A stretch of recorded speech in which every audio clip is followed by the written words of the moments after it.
Ladies and gentlemen, a warm welcome to Social Enterprise Summit 2018 Grand Opening cum Keynote Speeches. Children are our future. The journey to innovation can begin at a young age, and we'd like to encourage that. So let's begin the summit by listening in and feeling the joy brought about by a group of 30 children, all looking bright and smart, to demonstrate I Love Sunshine and River of Joy. Let's go!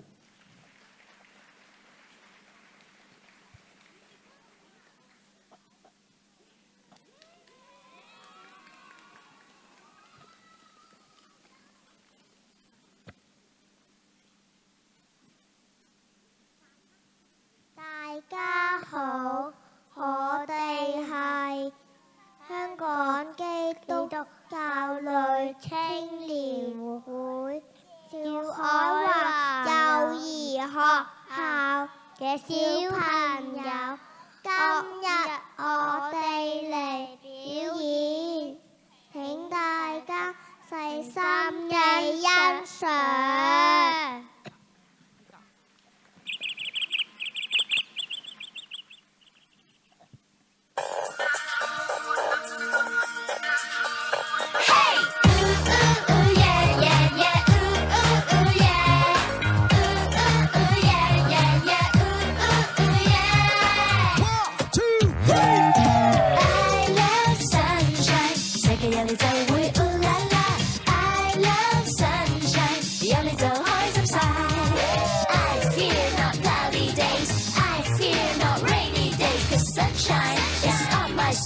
Every day is a sunny day, yeah.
Every day is a sunny day, yeah. 《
Ladies and gentlemen, one more time for the kids from HKYWCA Chioi 1 Nursery School. Come on, make some noise, let them hear it. Wasn't that fantastic? Wow. The energy in the room, that's what I want to see today. We want high energy, high smiles, and everyone having a good time. First of all, I want to make sure, are we good? How are we doing today? Are we good? If you're ready, make some noise. Okay. Maybe I'll try that in a different way in Hong Kong. 星期四嘅晏晝大家好嘛? Wonderful. Good afternoon, everybody. Welcome to the International Symposium of Social Enterprise Summit 2018. I am your MC, Vivek, and I'll be taking care of all things on this big stage. First of all, we've got friends from all over the world today, so I want to make sure that you know what is going on. For participants who require simultaneous interpretation, you can go to the front of the house over there and rent a headset at the entrance of the hall because we have got English on channel 1, Putonghua is channel 2, and Cantonese is channel 3. All right, so you have no excuse to not know what's going on, and you can only be ready to have a good time. With that, guys, look at the stage. This stage is a beautiful place. We are trying to do something today. Our theme, as we said, is innovating for a happier society. So I hope that we just enjoy ourselves today. And with that, I want to kick things off with more energy. Because now I want to invite some friends from Project After 6, an engagement program initiated by Swire Properties for its office portfolios, offering a valuable platform that connects the office community through a series of activities spanning different genres. The program aims to strengthen connections between office executives by bringing arts, music, and entertainment into their work environments and tapping into office professionals' potential talents. And with that, it aims to nurture and provide an attractive working environment for a positive impact on employees' productivity, which of course means successful businesses and a more integrated community. With that, today, we have 3 groups of buskers who are specifically joining forces to perform on this stage for the first time. Ladies and gentlemen, please join me in welcoming Planet Blue, Bearded Brothers, and Chono Tenki. Ladies and gentlemen, come on, make some noise. Welcome. How are you guys? We're very good. Oh, you guys, I'm excited to see what happens with a collaboration like this. I know some of you have to set things up. I just want to ask you guys, how long have you guys been, known each other?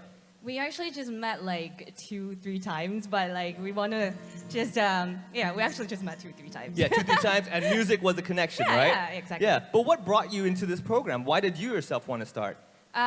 We actually, we were all joining, we joined like a Project After 6. It's like a competition kind of, like a program from Swire, and that's where we met. Okay, so it's competition, someone won, someone lost, but you all became friends and decided, let's do something together. Yeah. That's cool. So I see that you got the tambourine, you're in charge of that? Yeah, I'm going to be playing that. Good, everyone pay attention, the tambourine right over here. Okay, with that, I want to see, are you guys ready?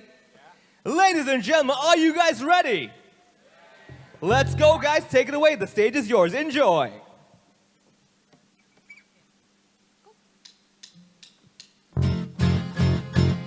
It might seem crazy what I'm about to say. Sunshine shit here, you can take a break. I'm a hot air balloon, I could go to space. With the air, like I don't care, baby, by the way. Because I Clap along if you feel like the room without a roof. Because I Clap along if you feel like happiness is the truth. Because I'm Clap along if you know what happiness is to you. Because I Clap along if you feel like that's what you want to do. Here come bad news, talking this and that. Yeah. Give me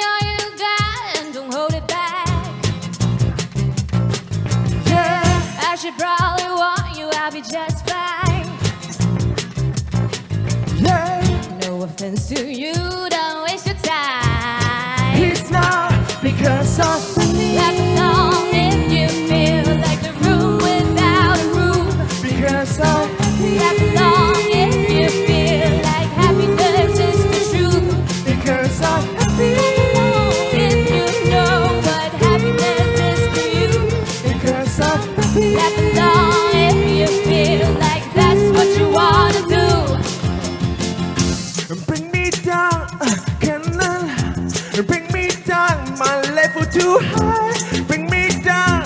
Can't let, bring me down. Let me tell you now. Bring me down. Can't let, bring me down. My level too high, bring me down. Can't let, bring me down. I said because I'm Clap along if you know what happens down the groove. because I'm Clap along if you feel like happiness is the truth. because I'm Clap along if you know what happiness is to you. because I'm Clap along if you know that's what you wanna do.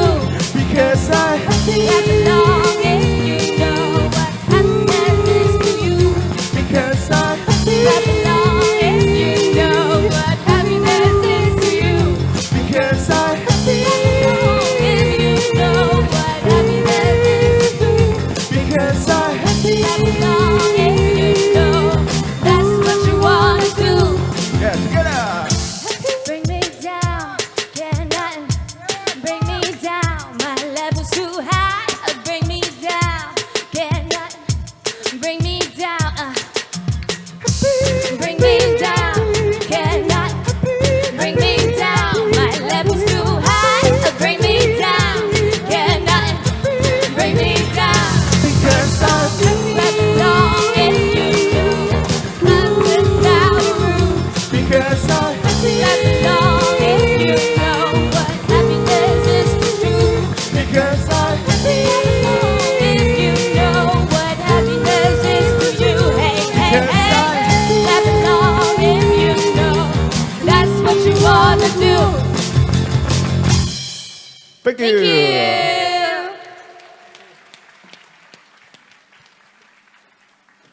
Awesome stuff, guys. Fantastic job. Loved it. First of all, there were the three groups over here. Chona Tenki. We've got Bearded Brothers and Planet Blue. One more time, guys. One more time for them. Thank you. Lovely job, guys. Just want to have a quick chat with you guys in the back because I didn't talk to you guys. Bearded Brothers, I'm guessing the two of you. Oh. We got one Bearded Brother over here, sir. We are now Bearded Brothers. Thank you. All right, wonderful. Sir, may I ask how long have you been playing with the team over here? Well, we joined 2 weeks ago, right, to do this performance, yeah. So 2 weeks and you made this fantastic performance. Thank you. Well, fantastic. Okay, that's good. And real quick over here as well, I see the percussion guy. I just want to make sure that you get the attention as well. First of all, sir, fantastic job with the foot. I like that. Can I ask you, how long have you been playing this instrument? Something like 1 month. 1 month. And wow. Is it really easy or are you very talented? Very easy. Okay, humble guy. Well, thank you guys. Please, you can take it easy and enjoy the rest of the day. We've got a lot ahead of us, so take it easy. Enjoy. Yeah, thank you.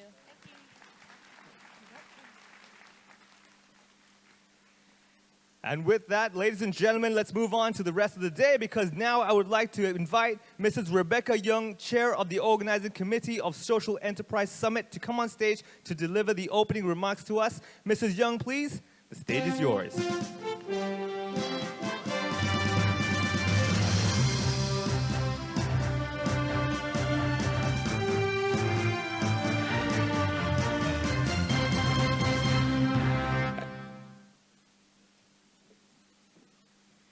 The Honourable Mr. Matthew Cheung, Ms. Paula De Perna, Mr.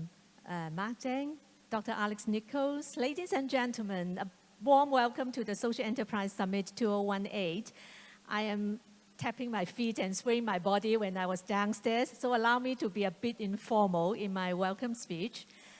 When we were preparing for this year's summit, we asked our organizing committee members, representing 19 civic, business, government, and educational organizations, about this very basic but very important question. We asked them, what is the ultimate aim of social innovation?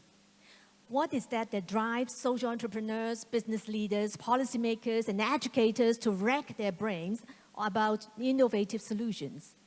And after several rounds of discussion, all of us agree that it is for the betterment of our society. We would like to look after our people, make sure that they have a better life and a happier life. So here we come up with this film, Innovating for a Happier Society. And then we ask ourselves the next question. What can we do as social entrepreneurs to make people happier. And so this year, we have invited 60 distinguished speakers and facilitators from 17 different countries and areas to share with us their best practices, the latest insights on new ways of putting innovative ideas and formulate actionable steps. And with this, we formulate 4 thematic tracks over the next 3 days. The first track is on business and social investment for social good. The second is art innovation and social design that will lead to meaningful social change. In the third track on sustainability, we look into experiments and new ways of achieving sustainable goals. A happy society is also dependent upon the ability of the society to engage people and to empower people of different abilities and from different sectors. So in the fourth track, we will focus on empowerment through education, employment, and inclusive solutions. And there are a few firsts at this summit. The first one is we have the first academic forum being held here. We have invited scholars from different parts of the world to join us, debating and discussing on directions for research and pedagogy in social entrepreneurship and social innovation. And then we have the first Bay Area Social Innovation Forum. Since the last summit, we have been strengthening ties with social innovators from 11 cities in the Bay Area. And this year, we have invited over 20 of them from 11 cities. We will identify challenges and opportunities within the Bay Area, and hopefully, we would like to bring Hong Kong social enterprises beyond Hong Kong into other neighboring cities as well. And then, for the first time, we have also extended to include 3 days, including a Saturday. And that will enable office workers and students to join us on Saturday afternoon. And perhaps you have noticed that we have a group of lovely young performers, and this indicates that we have also extended our invitation to include much younger people to join us. So for this year's summit, we want to encourage innovative participation at a much younger age, perhaps from 3 to 6. And then we will, later on, you will see a 10-year-old inquisitive mind and also a 13-year-old CEO on Saturday. And then on Saturday afternoon, there will be around 400 social innovators aging from 6 to 70 years old. And they will be there to connect with each other and to brainstorm the way forward. So all these activities would not have been possible with the strong support of the Home Affairs Bureau of the Hong Kong government and of the Social Innovation and Entrepreneurship Fund of the Hong Kong government, plus a lot of co-organizers, partners, supporting organizations as well. So here I would like to say my heartiest thank you to all of you. Without your support, we could not launch this symposium, plus a number of community forums that we have launched in 6 local districts in Hong Kong throughout the year, including community talks, social innovation labs, workshops, bazaars, and also carnivals. So happiness is contagious, and I hope that we will spread the happiness from this hall to everyone we know in the society. And then a happy society also means that we all work together and collaborate. And we hope that in the next 3 days, you will bring home with you a lot of information, aspirations, and different ways of improving the society for collective good. So together, let us build a happier society. Thank you. Thank you very much, Mrs. Yeung. That was fantastic. And with that, now I would like to invite our guest of honor, Mr. Matthew Cheung, Chief Secretary for Administration of the HKSAR Government, to come on stage to deliver a speech to us. Ladies and gentlemen, please welcome Mr. Cheung.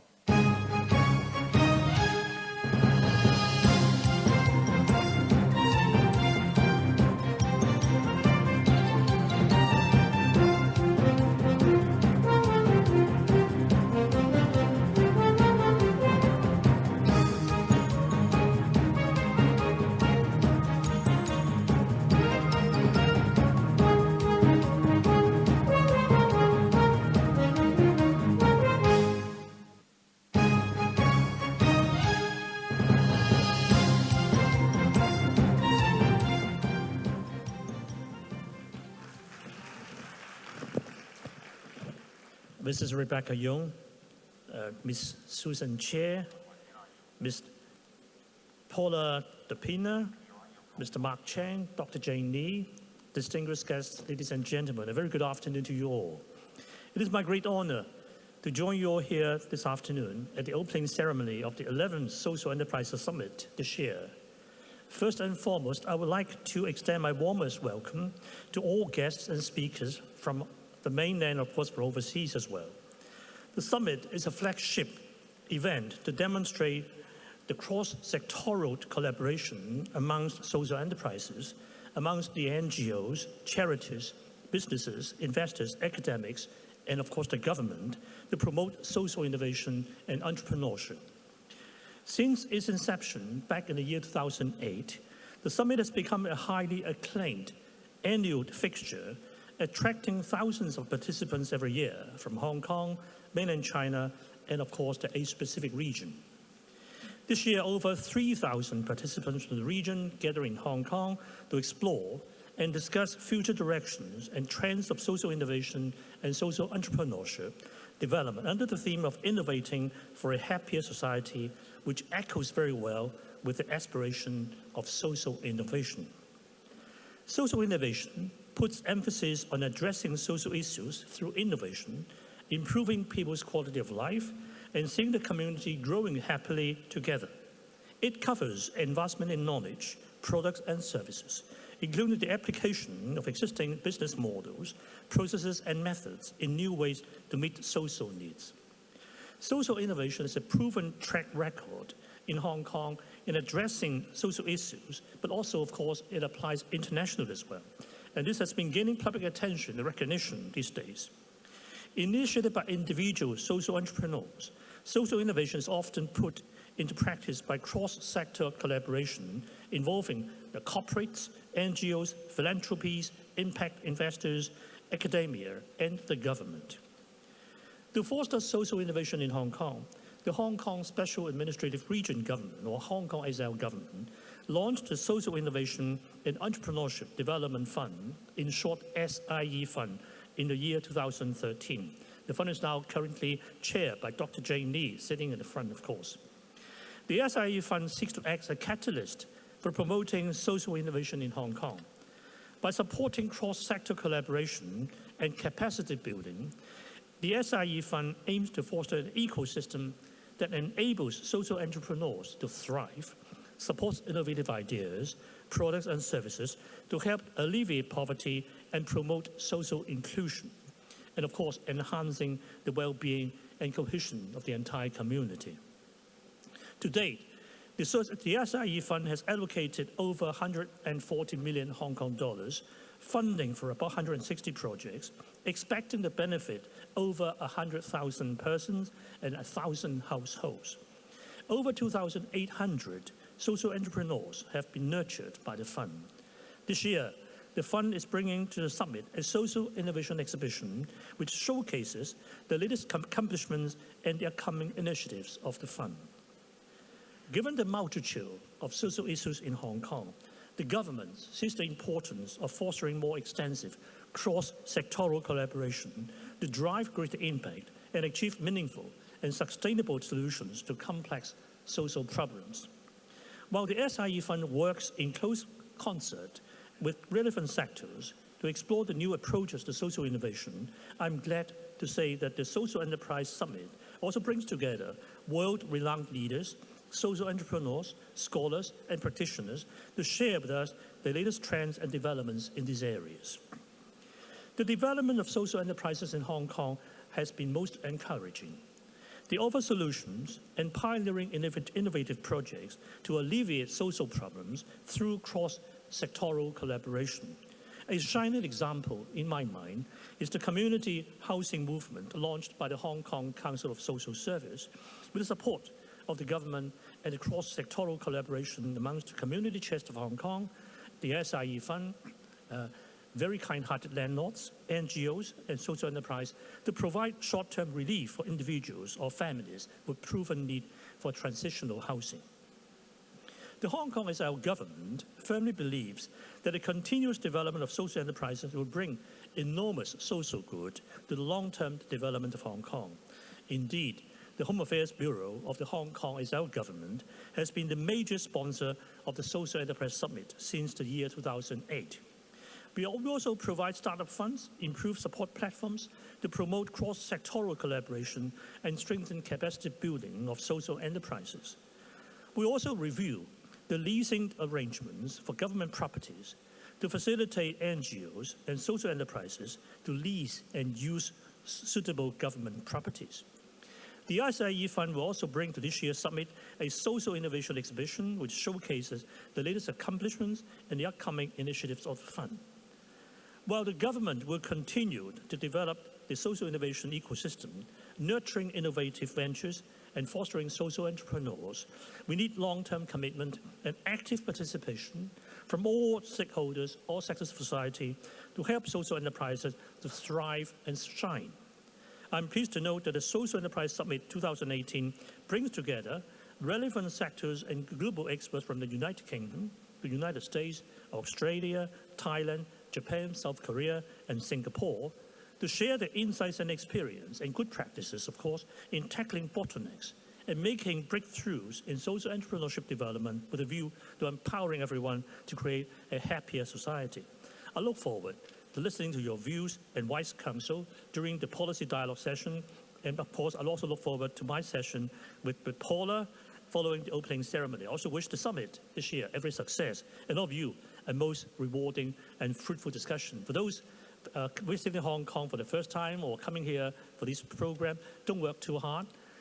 Take time, see a bit of this vibrant city. It's a colorful city. It's really a pretty interesting city. And also do some shopping to boost our economy. Thank you very much indeed.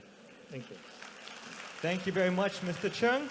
Please remain on stage, because as we said earlier on, the Social Enterprise Summit is aiming for people of all ages and backgrounds, which is why today we have a very special guest, a 10-year-old chap who likes reading, playing with Lego, coding, and rapping. And he's curious. He wants to ask you a question. So please join me in welcoming the young man himself, Alexis Yeep, everybody.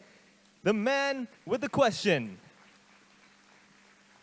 Please join me over here. So Alexis, right in the center, first of all. Now, let's get the question real quick. Here's a mic for you. Thank you, V. Hello, Mr. Cheung. Hello, everybody. So today I've prepared 2 questions for you. So the first question is, I've had a very happy life, but a lot of adults I see around me don't seem as happy as I am. My question is, can you think of anything to make life more fun and happy for adults? I think the answer is very simple. You should tell them why you're so happy so that they will learn from you as you're a role model for them. I think adults have got a lot of things to worry. Their family, their career, their children's education, their own health, and also, of course, the long-term future of the whole family and all that, and also the work itself, work stress and all that. I think it's important to keep a balance between work and family. Everybody should have time to relax, to think, and enjoy their pastime, particularly pursue their pastime, also together with the family. Particularly, I'm sure you've got a very happy family because you're so happy yourself. Yes, thank you. So my second question is, when I graduate, the world will look very different. What should I be learning and doing to make Hong Kong more innovative? I think the answer is you should remain creative all the time. Don't stick to the books. Role learning is no longer useful because every 5 years, the knowledge will be absolutely outdated.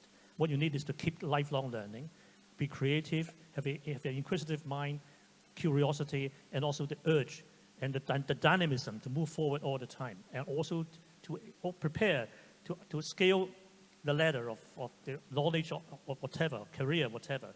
In other words, always be forward-looking, hard-working at the same time, keep an open mind, and never stop learning. Right, thank you very much. Thank you very much indeed. Very sharp questions to me. Thank you very much, Alexis. Please be seated. So the lesson learned today is work smart, work fun. Don't work too hard, though. Okay, with that, guys, I think it's time to kick off our official ceremony because now I would like to invite our officiating guests together with our keynote speakers and key respondent to come on stage for the official opening ceremony. First of all, I'd like to invite Mrs. Rebecca Young, Chair of Organizing Committee, Social Enterprise Summit, to join us. And following her, I would like to invite Dr. Jane Lee, JP, Chairperson of the Social Innovation and Entrepreneurship Development Fund Task Force. Please join us on stage. And following that, I'd like to invite Mr. Jack Chan, Undersecretary for Home Affairs, to come up. Mr. Alan Chung, Chair of Hong Kong Social Entrepreneurship Forum. Ms. Ada Wong, JP, Deputy Chair of Organizing Committee, Social Enterprise Summit. And our keynote speakers and key respondent, which include Ms. Paula DePerna, Special Advisor of CDP, Mr. Mark Cheng, Managing Director of Ashoka Europe, Professor Alex Nicholls, Professor of University of Oxford, Ms. Kiran Birsetti, Founder of Design for Change. Please join us on stage together for the official opening ceremony of today. Everybody, please get your light rods ready. Each person one light rod. Don't do anything yet because we'd like to get a photo together with everyone holding a light rod up. Hold up your light rod very proudly, please, for one group photo together. Okay, they're getting ready. It's very simple. The task is this. You have a beautiful rod in your hand. You will see we've got these beautiful items that say happier society. It needs your energy. So on my count of 3, I would like you all to join me in putting in the rods into the boxes to go with this. Are we ready? Everybody, let's get ready with the rods in your hand in 3, 2, 1, go! Let's create a happier society with innovative minds for everyone to enjoy. Wonderful. We hope the spirit of social innovation will spread from individuals to every single part of this city with everyone here. So please remain on stage because now I would like to invite our advisors, sponsors, co-organizers, and organizing committee members to join us, which include the social... Now, you must understand, I would like to invite all our advisors, sponsors, co-organizers, and organizing committee members to come join us on stage, guys. Don't feel shy. I know who you are. Come join us, please. The stage is ready. Let's get that photo together. This is a very memorable moment. Now, the Social Enterprise Summit is organized by Hong Kong Social Entrepreneurship Forum and co-organized by Home Affairs Bureau and Efficiency Office of the HKSAR Government and 17 civic organizations, supported by over 50 partners and supporting organizations, which is why all these lovely people are up on stage for that one big photo. This would not have happened without your support and help. Stand wherever you like. You will look good from any angle, guys. Let's get closer together. We're one big happy family. Don't feel shy to make multiple rows, because with that, we want to make sure we get in the shot. This is one of those moments you don't want to forget. Let me make sure. Okay, right in the center, please. Everybody looking in the center. Let's get that photo together. All right, how about a little more energy? Let's put a thumbs up for everyone. Raise your hand up with the thumbs up sign because this is going to be a good start to a great event. All right, ladies and gentlemen, thank you so much to all. Let's get one more, ooh, right there, one more cameraman. Don't miss that one out. One more official shot with everyone looking straight ahead. And with that, thank you very much to our officiating guests, partners, and supporting organizations and representatives. Everybody, you may please go back to your seats and enjoy the rest of the day. However, Ms. Paula DePerna, please remain on stage.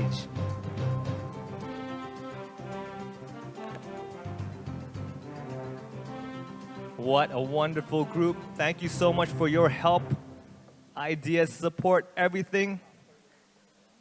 And things are going to kick off now. We've done the opening ceremony, which means the action happens now.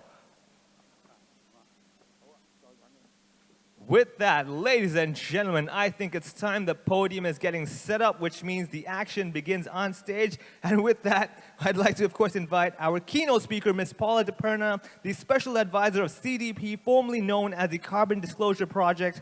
She is a strategic global environmental and philanthropic policy advisor and writer. She's also a member of the Board of Advisors of Global Kids based in New York City, whose mission is to develop global citizenship, Paula has served on the board of advisors of the NTR Foundation based in Dublin, Ireland, which was dedicated to environmental grant making. And Paula will speak to us about what social entrepreneurship has come to mean today. With that, Paula, the stage is yours. Take it away. Thank you. I think what it's come to mean today is that I get taller. Anyway, thank you so much, especially Mr. Chief Secretary, for being here. And I want to thank all of you as well for your support of this important movement and the Social Entrepreneurship Summit's generosity of hosting me and inviting me. I'm very, very grateful for. It's also always, of course, a pleasure to be in Hong Kong, one of the most dynamic cities in the world, more and more like a second home to me. I came to understand social entrepreneurship a bit late, although a good friend of mine, Mr. Bill Drayton, founder of Ashoka, exuded passion for it, of course. And we look forward to hearing from Ashoka later this afternoon. I come from the world of environmental policy, and at my work at the Carbon Disclosure Project, I'm very active in elucidating the ties between social costs and environmental destruction. But I am not a practitioner of social entrepreneurship, or so I think. At first, I thought of social entrepreneurship as a movement that wished to substitute for government, even substitute for public policy. At first, I understood it to be a movement of loners and dreamers, fixated on their objectives to the exclusion of all else. Of course, I was wrong, and I'm here also to learn from you, for life is a two-way street, if nothing else. But today it is perhaps important to consider social entrepreneurship precisely from the perspective of the non-practitioner, the observer who is nevertheless an indirect beneficiary, because social entrepreneurship no longer exists in a niche, but it is an increasing element of broader influence, acting and acted upon. To some extent, social entrepreneurship has been catapulted to the role of savior and temple to the creative. To some extent, it is understood as a fountain of great ideas that if only they could grow to scale, they would be transformative. And it is true that social entrepreneurship is almost considered to be synonymous with innovation, something totally new, an original idea with social benefits as the outcome that runs along the same principles as business, simple enough and irresistible. There are now countless projects carrying the social entrepreneurship label, all the more focused on systems change, and you'll be hearing a lot about that during the summit. But here I'm going to try to share with you some of the observations of where I think the field may be today, beyond or even despite itself, because social entrepreneurship is more and more affected by forces at work in the world. Of course, there are some commonalities among projects that I've observed, bottlenecks and breakthroughs, as the Chief Secretary mentioned. I'm going to briefly share with you the story of a social entrepreneur business in Chicago called the Rebuilding Exchange, which was incubated as by a nonprofit called Delta Institute, where I'm on the board. There's a shot of the workplace there. It's a simple idea, but I'm sure it's got a pertinence here in Hong Kong. It was founded in Chicago 10 years ago to give jobs to disadvantaged workers, including ex-prisoners, and to reduce solid waste by developing a market for reusable building materials that would generate income self-sufficiency for the business. But it hit various obstacles. Its first site was too far from customers. That was a big obstacle, obviously. And the second site, closer to the customers, got commandeered to become the site of a luxury grocery store. On top of these physical impediments, the workforce training model didn't work. It was not appropriate to the workforce at hand. And there were no policy incentives whatsoever to encourage builders to deconstruct rather than demolish, because it's much cheaper to break and smash things apart than put them aside and keep them in good shape for a second life. And then, of course, there was the problem of steady supply, where particularly reusable wood was just insufficient. The more the demand grew, the supply stayed behind. So how did they break through? Firstly, speaking about happiness, they used patience, which is a component of happiness, and by expanding their circle of knowledge, they moved to a different workforce training model and connected with policymakers who then developed actual incentives for the companies to save things and not destroy them. And now, of course, people can come to the Rebuilding Exchange and buy things like sinks and plumbing and lighting, all donated from construction sites.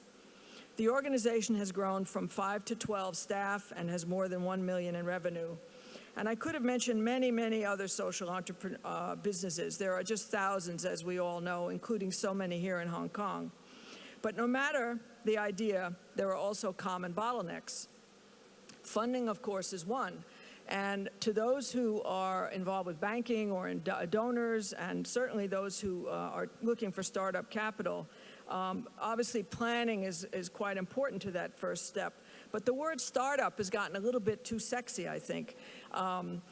Society is pushing innovation, but innovation cannot really click if it depends on cobbled together finance. So markets obviously don't materialize necessarily quickly enough, and reaching scale remains a horizon that can only be approached rather than reached. So what can I recommend as a breakthrough from which almost any project would benefit? And I think that, as I said, those who are involved in the donor side of helping social entrepreneurs get going, we really need to be considering much more unrestricted funding. Unrestricted funding is absolutely essential to going from a little sort of scrappy startup. And, if you trust the idea, then trust the person. And to those who get the money, I think we're all required to be ultra responsible when you receive one of those non-restricted or unrestricted grants. And particularly to philanthropists, grantees really need a lot of unrestricted help. And as I said, if you don't trust the person, then you can't trust the idea. But perhaps the key breakthrough is to ask hard questions. We really do need to step outside our own ideas and receive truths, including our basic premises. Today, the world is really awash in new ideas, many of them good. But do they stand the test of time? Are they sufficiently flexible to competition and new circumstances? In innovation today, it pays to at least once a week, if not once a day, try to speak to someone you don't know or who may be quite different than you in your experience or thinking. Today, so many of us speak only to people we know, like listening only to the music of our own choice. This is leading to intellectual inbreeding.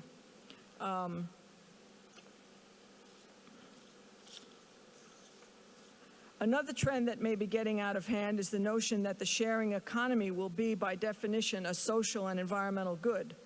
To be sure, eliminating waste of all kinds is essential, but for example, there is no credible research yet on the rebound effect, including if the cost of a thing goes down, people might want more of it. If a family gets rid of a family car and shares car use with others, will that family then spend the savings on new products and buying more things, thereby maybe driving energy use up overall and negating the energy reduction gain of having given up their car? These complicated shifts in economic structures almost always lead to, on the one hand and on the other hand, commentaries to the point that no definitive answers are forthcoming in time, only trade-offs.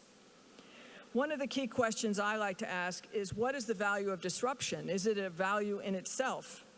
Is it possible that disrupting some systems only changes their delivery mechanism and does not enable them to be more productive?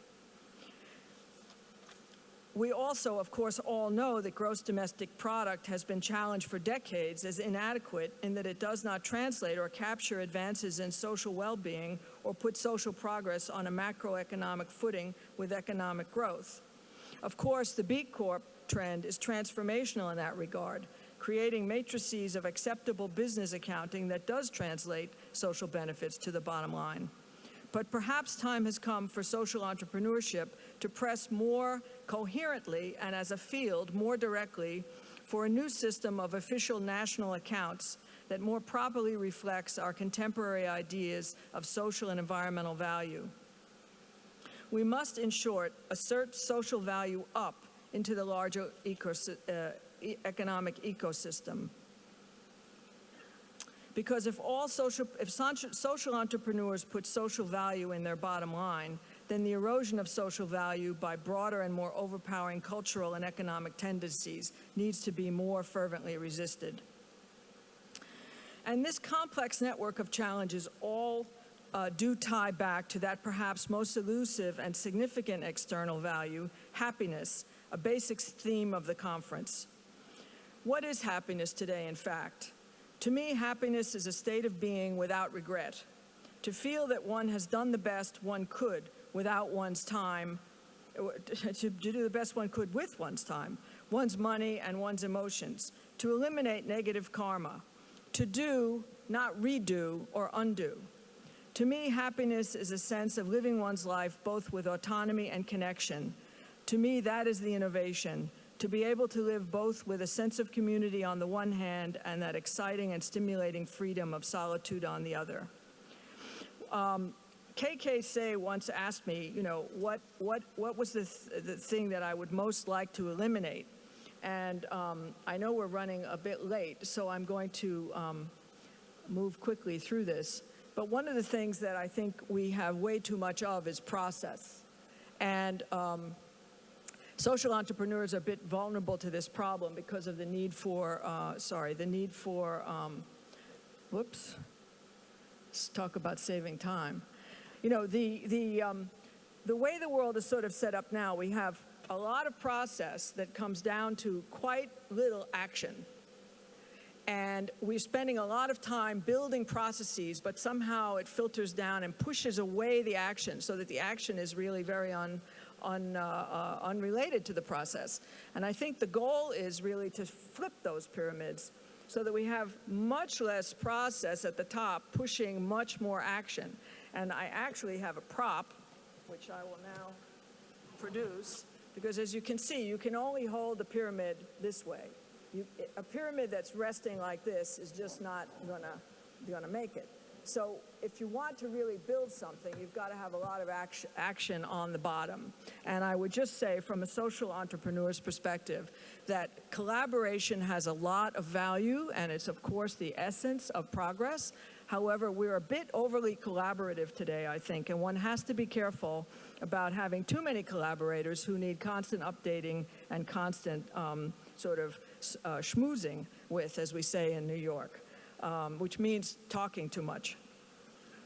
And we're all a bit vulnerable to that. In the end, I think to assert the universal value of social goods, we must be ruthless in our use of time, for that is essential to achieving the true vocation of social entrepreneurs, if I understand it correctly, its true scale. For what if all enterprise was social, if the society's well-being were the main business target, and society's needs dictated all economic purpose, and not the other way around? For in the end, all businesses must be social enterprises, and that is the real innovation. So where, after all, is social entrepreneurship today? Yes, there are powerful external forces at work, tough forces, but nevertheless, social entrepreneurship is the defining force, no longer the exception, but the implicit model and the rule. It is by definition lonely in the vanguard, but that is where we must all strive to be, with the larger community and purpose always in mind and continuing to push the other forces towards social benefits to be always inside and outside the system. Social entrepreneurship does not need to borrow force. Today, social entrepreneurship is its own force. Let's do the most with it. Thank you. Xie xie.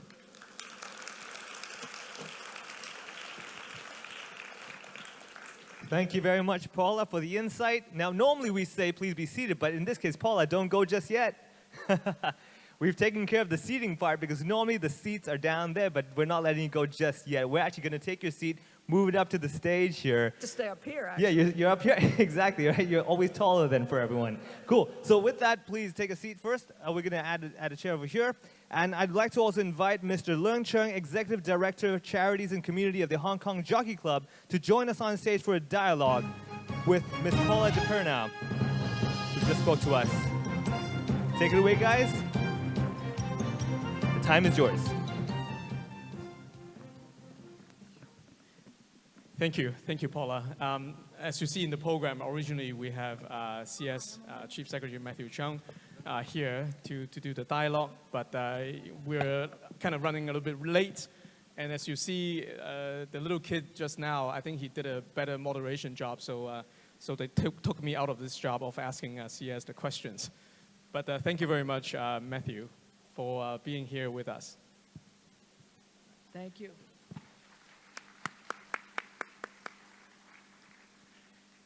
All right, so Paula, thank you very much for the presentation. I must say, I myself, as an entrepreneur as well, some people know that, I'm a little bit shocked hearing your message. I call it a wake-up call, or call it a, I don't know how to call it, but it's a shocking. Because generally, like you said, intellectual inbreeding, you know, when I meet with my fellow social entrepreneurs, we always feel good. We feel like we're starting something new. We feel like we're creating impact. We feel like we're changing something. But I guess your message, one of the core theme is that, hey, innovation is not enough. You got to get it to scale. You got to really make it big to instill a system change. And to some extent, we start to ask this question of whether, you know, social enterprise will take over business and become more sustainable, or whether business should just take over social. So it's a rather big, you know, kind of a message for, at least for me, to digest. I don't know how, you know, the rest of the field feels like. So can you tell us a little bit more, sort of where does this realization come from? And to what extent you would advise people sitting here, a lot of them trying to launch something in a very hard way, or trying to even start to launch something? What would your advice be for them? Well, as I said, I think, you know, the vanguard is where we all have to be, and innovation is very, very important. The key here is to really take a step back and ask yourself, is this new idea not so much scalable in the sense of getting bigger, but can it be built upon? Can I attract others? Can it grow? And I think we are constantly bombarded with the idea that innovation is a value in itself, that disruption is a value in itself. You know, Uber is a disruptive force and has a lot of advantages. But, you know, when you look at the difference between going from A to B by an Uber ride versus a taxi, it's the same trip. I've only gone the same number of miles. So has that really been productive? And the main point I wanted to make was that we have to be much more self-critical and critical of the forces around us. And a silly example that I cut from my remarks. But, you know, you take planes. People are privileged to take flights. And we're all enthralled to marketing. There's so much marketing around that pulls us different ways. So you take a flight and you get called a guest. You're called a guest instead of your passenger. And why did they call us guests? It's an untruth. We're not a guest. Last I knew, guests didn't pay for anything. If you're a guest, you get the free ride. So, you know, why do they call us guests? It's to make us feel, quote, happier that we're on the plane. So we don't notice that they didn't have a blanket, that they charge us extra for our seat assignment, that we have to buy our own food now before we get on, et cetera, et cetera, et cetera. Imagine if you invited a guest to your house and treated them as a guest is treated on an airplane. So all I was trying to say is that we are not, as entrepreneurs and innovators, no longer in isolation. We do exist in a very complicated world. And even just 5 years ago or 10 years ago, innovation was not so subject to this buffeting. And so it's a self-criticism, as well as always being open-minded to something around yourself, as opposed to so fixated on that one idea. Now, that doesn't mean, as Ashoka will know, you have to be fixated. You have to stay with it. You can't give up. But somehow between not giving up and being overly convinced, I think, is the answer. Yeah, I think, but that's a really difficult dilemma, right? Between, as you said, insisting on something good, you do it sort of to the end, and sort of say, okay, this is it. This is not an idea that's going to fly. Now, I came from business background. In market economy, in business, we generally can deal with these sort of dilemmas quite well, because you go out and you seek for investment. If investment stops coming in, or your customers don't pay, then you know, right? Well, whether you like it or not, you know, because there's no more money. It dries up, then you go out of business. Then you know this is not something the market would accept. But of course, in the social setting, you have the philanthropies of the world, you have the foundation, you sometimes have the government. So how do we decide when we stop asking the government for more funding, when we stop asking the Jockey Club for more funding? Or should these organizations just stop giving funding to social enterprise? No, for sure not. And besides, we're never going to stop asking the Jockey Club for funding, I don't think. But no, I think there again, this is, we're here in Hong Kong where there's wonderful food, right? We had a lovely dinner last night. It's all like that, what you put into the soup. And I think one of the, the dangers of too much free market capital is that everyone is kind of now thinking that free market is really the answer. And market-based solutions and market this and market that. And clearly there's a recipe, and I think it'd be interesting to have your view of this, but government has a very particular role to set a level playing field, and it's to the disruptors to disrupt the things that are out of date. But railroads need to have railroad tracks, and even self-driving cars are going to need some kind of track. So it's a recipe between the public sector, private sector. And even 10 years ago, the dynamic between public sector and private sector vis-a-vis social entrepreneurs was quite different because the geopolitics of the world have become so different. So the wonderful thing about social entrepreneurship is that it does evolve, but it must kind of review its relationship to these other institutions. Right. I really should have met you 5 years ago, because 5 years ago, I personally had this dilemma. I was working in an investment firm at that time, a global investment firm, reasonably reputable. I had two choices at the time. So I was reasonably social-minded, right? So one was the company I work in. It's a global investment firm, but there wasn't any ESG policies.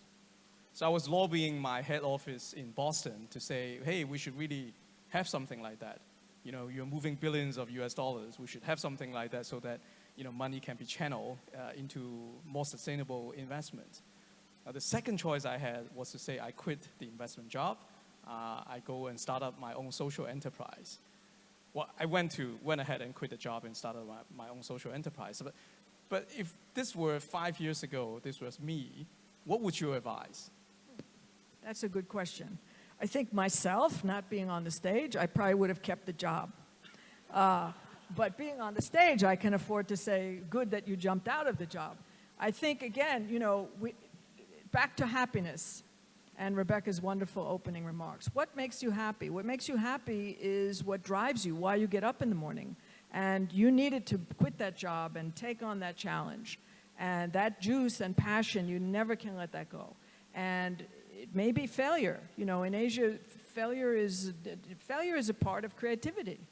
And so 5 years ago, probably I would have said, try to influence the people around you.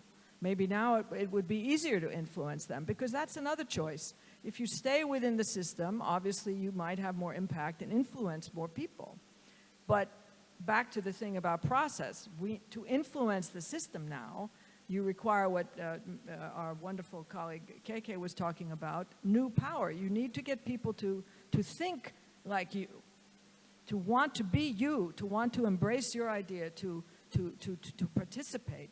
And the balance between your own idea, if you jump out of the company and do it on your own, eventually you're creating your own company. So in a sense, you're duplicating only, again, this inside and outside of the system. If you had met me 5 years ago, I probably would have confused you. Well, I'm happy, so that's okay, I suppose. I guess I have asked enough of my share of the questions. Shall we open up the floor? Is there any questions from the floor? Who's making your career choice today? Time to ask a question. Well, I have a question for you, if there's no question from the audience, which is, what do you think the role of subsidy, this is what we were going to ask the Chief Secretary. I mean, you've been in the private sector, you're now in philanthropy. What do you think the proper role in terms of the use of money is, of subsidy today, and relative to, say, a grant or to phasing out funding? Someone comes, they get subsidized, and is there such a thing as permanent subsidy? Is permanent subsidy a good thing? That's a very good question. To me, there are roles that different players play in the society. I do believe market solve a lot of problems, and hopefully, because if you look at the resource allocation, market and business and commerce, they always have the most resource, even compared to the government. Right? Your GDP total share is definitely unproportionately in business. So for me, market has to play a role. They have to. Right? Be socially conscious, they have to play a role. But there are things that market cannot reach. They're all common goods, they're all public goods. So I think government also has a very, very important role, redistributing wealth, putting money where long-term subsidies, these things need to happen because sometimes the market just miss. Right? So I think on one hand, you want market to be more conscious, but on the other hand, you can't rely 100% just on market. So I think government always has a very important role in there. Now, when it comes to philanthropies, NGOs, or social enterprises, to me, very importantly, personally, I think innovation is actually quite important. To scale or not yet to scale is one thing. But for example, I now work for the Hong Kong Jockey Club. We donate 4 billion Hong Kong dollar a year. A lot of money. I won't deny that. But if you think about the government's budget in Hong Kong, we donate 4 billion in 10 areas. Government's budget on education alone is 120 billion a year. Right? On social welfare, we're talking about 70, 80 billion a year. So your 4 billion is nothing. It's a drop in the bucket from the government's perspective. So what do? Right? We have to then invest our money in innovation, in collaboration, so that social enterprise or NGOs, or the whole philanthropic sector can come up with evidence-based idea or policies for the government to consider sometimes. Sometimes not government, sometimes basically just the field might take on some of these solutions. But some of the ideas could then eventually be taken up by the government or by sort of business alliance together to make the kind of system change that one may want. But in here, the role is very specific and very clear to us, is innovation and collaboration. Because without that, whenever it comes to public money, it's very difficult sometimes to say, you innovate every time. Because when you deploy public money, it is in the billions. It does take a lot of responsibilities and accountability. So it's much harder to say, let's try this, let's try that, let's even try it in a very comprehensive way. We know when we try 10 things, maybe 3 of them would not work. Now for the government, for the civil servant, this is something very, very difficult and very difficult to defend. So that would be how I look at it. So slightly different, I guess, from your view, but I guess to any social entrepreneur, I think both things are important. So coming up with the innovation, but also, like you said, be very hard, look at your own business model from time to time, and sometimes be honest and admit this might not be the solution that saves the world. Or just stay with the goal of transforming the public sector to your way of thinking, which is really the revolution. That was what I think. I don't want to give the impression that innovation is not valuable. Obviously, it's the heart of it. But the bigger systems have to also innovate, bearing in mind that public dollars are a different kettle of fish. But yeah, it would have been fun for me to meet you 5 years ago too. We'd have a lot to talk about. Right, never too late. So once again, let's give a big round of applause for our keynote speaker, Paula. Thank you. All right, thank you very much, the two of you. Don't go just yet, because I would like to now invite Mrs. Rebecca Young to present a souvenir to Ms. Paula DePerna and Mr. Leung Chung for your kind work over here on stage. Let's get this ready. Oh, you will love the souvenir. Oh, it's a beautiful one, I must say. Now, what Mrs. Rebecca Young is presenting is a souvenir. It's a Hong Kong-themed board game created by People on Board, a social enterprise who uses board games that are designed by local youth with the aim to promote creativity, to create jobs and training opportunities for youth and women.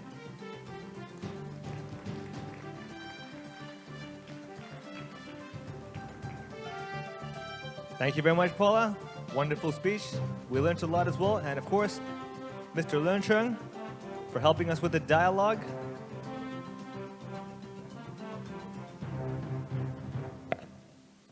Thank you very much, and thank you very much to Mrs. Young. You may all please be seated. Thank you, guys. With that, guys, I think the stage, let's move things up. We've already had some music, we've had some dance, we've had discussion, we've had a speech. I think let's go back in a circle because I think it's time for some music again. And this one is very special. This is a special duo called Improvise. They are an Erwood double-bass duo, which was influenced by jazz and electronic music. Now, the group endeavors to break through boundaries and to present a brand new musical experience by using music technology and modern performance techniques. The two of them, we've got Longman and Ja. Now, what will happen is Ja is going to be playing the double bass and Longman is on the erwu, beatbox, and looper. Oh, this is going to be good, guys. A perfect fusion. First of all, let's get the stage ready for the two of you. Now, I must say, so far today, I've been listening to everyone's speeches, and I've been listening to what people are commenting as well. And I must say, this is really important that it's about being happy, right? And the cool thing is that we've had dancing, happiness over there. We've had people coming together. But I think ultimately what it is just enjoying the beat together, right? So if you're listening to the music and you like the song, tap your foot, clap your hand, do what you like. If you enjoy it properly. With that, the stage is getting ready. Trust me, I saw this at rehearsal, and this, my friends, was impressive. What you will find, though, the song was kind of familiar. You may notice it from somewhere else, but when you do listen to it, you know what I'm talking about. The dynamic duo are getting ready on the stage over here. We got the double bass, erwu, a bunch of effects, and of course, the man himself, the two guys getting ready for the performance that is known as Improvise. It is also a part of the project After 6, just like the other busking group that we had earlier on. With that, guys, I want to make sure, are you almost ready? The erwu is getting set. We're plugging in the mics, making sure we're all good. And we're going to get this music going. Now, you should actually know the song by now. I won't say which one it is, but I'm pretty sure you'll know if you were here for the whole summit so far. With that, guys, are we ready to go? The stage is yours. Improvise, you ready to go? All right, just make sure your mic is on, and that's cool to go. All right, and I'll leave it. Ladies and gentlemen, please welcome, it's Improvise. Enjoy! Hey guys, you ready? 1, 2, 1, 2, 3, go.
ladies and gentlemen, one more time.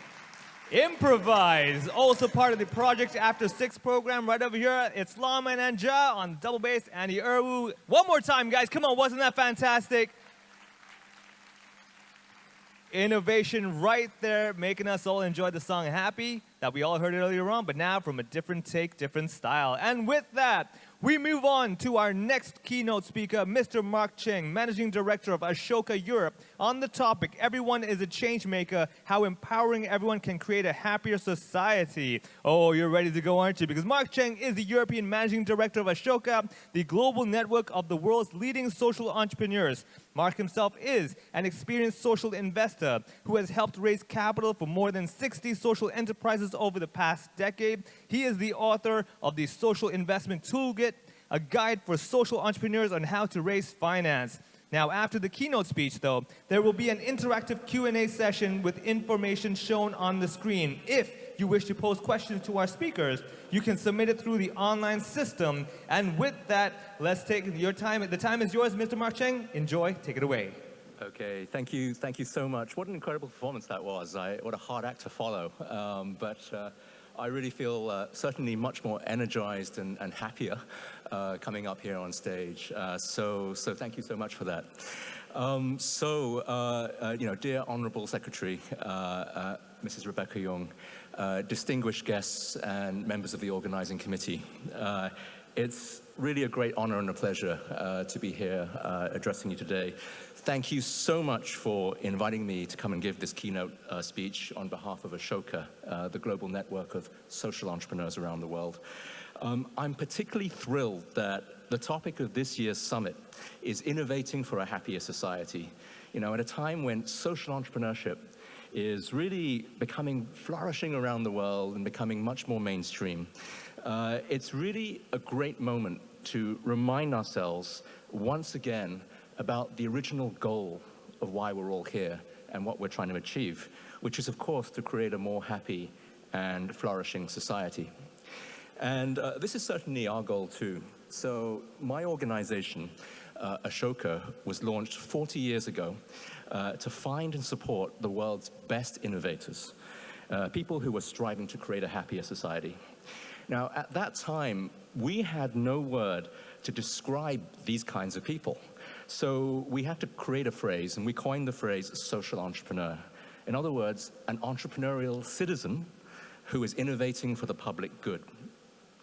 Now, our hypothesis at that time was that these entrepreneurial individuals would be the great builders of a happier society. And we set out to go and find them, but we had no such word to describe them. So we called them social entrepreneurs, entrepreneurial citizens innovating for the public good. Now, we had no idea where such people would come from. So we began looking around the world in different countries, and we began hearing stories. We began hearing stories about extraordinary people who were coming up with crazy, disruptive ideas that at that time, nobody believed could make happen. And gradually, we began to find more and more of these people, and we called them Ashoka Fellows and began to elect them into our global network. So, for example, we heard stories in the 1990s about a young economist in Bangladesh who had come up with a crazy idea that you could lend to the world's poorest people, even those who couldn't even write their own name, and they would be creditworthy and could pay you back. And so we found that individual, and we sponsored and supported him in his journey of being a change maker. And 25 years later, Muhammad Yunus wins the Nobel Peace Prize for his work in launching the microfinance movement. And so that really opened our eyes. Who else could we find around the world who was making change, who had the ideas in order to create a happier and a better society? Since then, we've now found more than 3,500 such social entrepreneurs around the world and elected them into our global fellowship in more than 90 countries around the world. We now know for sure that social innovators are everywhere, and they're working on every single topic that you can imagine to improve societal happiness and well-being. Yet today, the common definition of social enterprise has evolved somewhat, Most people now assume that a social enterprise means a business with a social mission.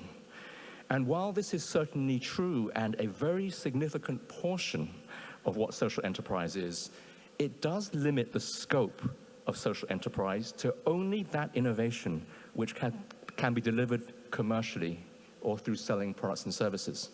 And so we've just had a very interesting conversation just now talking about, is that the only kind of social enterprise, or are there some forms of innovation that will always require some kind of subsidy to make them happen? Well, the truth is that I think many of the changes that are needed to build a happier or a well-being society are not so easily reached just simply through business means.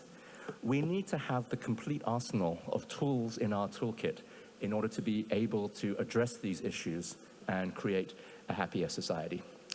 So how exactly do we go about this? How exactly do we go about creating a healthier society, a happier society? Well, the truth is that society has so many different kinds of problems to be addressed. You know, for example, there's the challenge of loneliness amongst elderly people, which we happen to know is one of the single largest predictors of longevity. So aside from all the other social factors, you know, you can pretty much tell how elderly people will flourish depending on the quality of their social relations. It's a really key and important factor in determining health and well-being in society. So what can we do to promote that? How can we help elderly people, you know, which there will be an increasing amount of in the coming years, in order to be able to build the strong social relations that make society happier? Or at the other end of the spectrum, let's look at the challenges facing young people today. You know, cyberbullying is one of the biggest challenges which any teenager will be familiar with.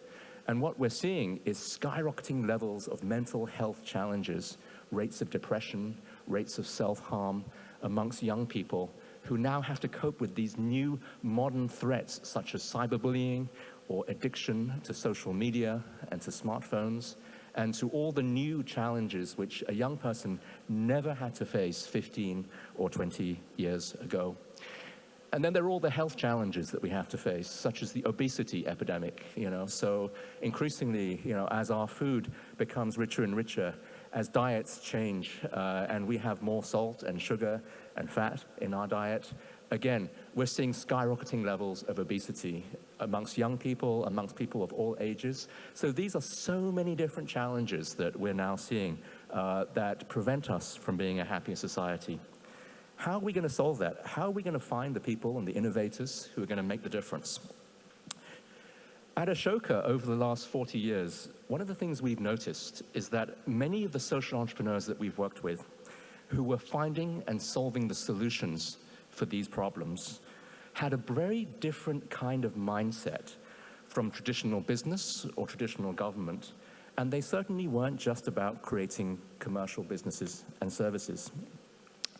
And so, for this reason, about 10 years ago, Ashoka itself began using the phrase social entrepreneur less and less, and instead we began using the phrase changemaker, which we felt was a more accurate representation of the kind of citizen innovator who is needed to solve these social challenges. So how can we solve these problems? Well, what we really need is entrepreneurial citizens. And that, I think, is the true definition and original intention behind the concept of social entrepreneur. So we call them changemakers, and we expect to find them in every walk of society and in every place and location. So what exactly is a changemaker? Well, I'm going to define a changemaker as a citizen who stands up and mobilizes others in order to solve a social problem together. Now, this may very well be in the form of a business. You know, here in Hong Kong, we have some fantastic social businesses, such as Diamond Cab, for example, and other wonderful organizations that are tackling many of these deep social problems. But changemakers don't just launch businesses or charities to solve social issues. What we need is people who can launch almost entire civic movements aimed at engaging citizens en masse to work together to improve the well-being of others and society. Now, this may very well involve many different kinds of solutions. So, for example, a couple of examples. This is Wendy Kopp, who is the founder of Teach for America, which has done one of the most transformative experiences in persuading bright graduates to become teachers and to work in America's toughest schools. And since then, Teach for America has inspired thousands and tens of thousands of graduates to go and become teachers. And Wendy has now launched that into a global movement, which has gone to more than 35 countries around the world, including here in Hong Kong with Teach for Hong Kong and partners such as Teach for China that are also engaged in this powerful movement to bring people into the teaching profession. Another example, Salman Khan, who launched the famous Khan Academy, which again has provided thousands of online lessons for free in maths and physics, technology, and other forms of education, and has been downloaded millions and millions of times by people all over the world. Teach for America and Khan Academy are brilliant examples of changemakers in action, but they're not just social businesses. They are, in fact, a new kind of phenomenon. Open platforms that invite massive voluntary participation by millions of people in order to be able to create incredible content that can benefit millions.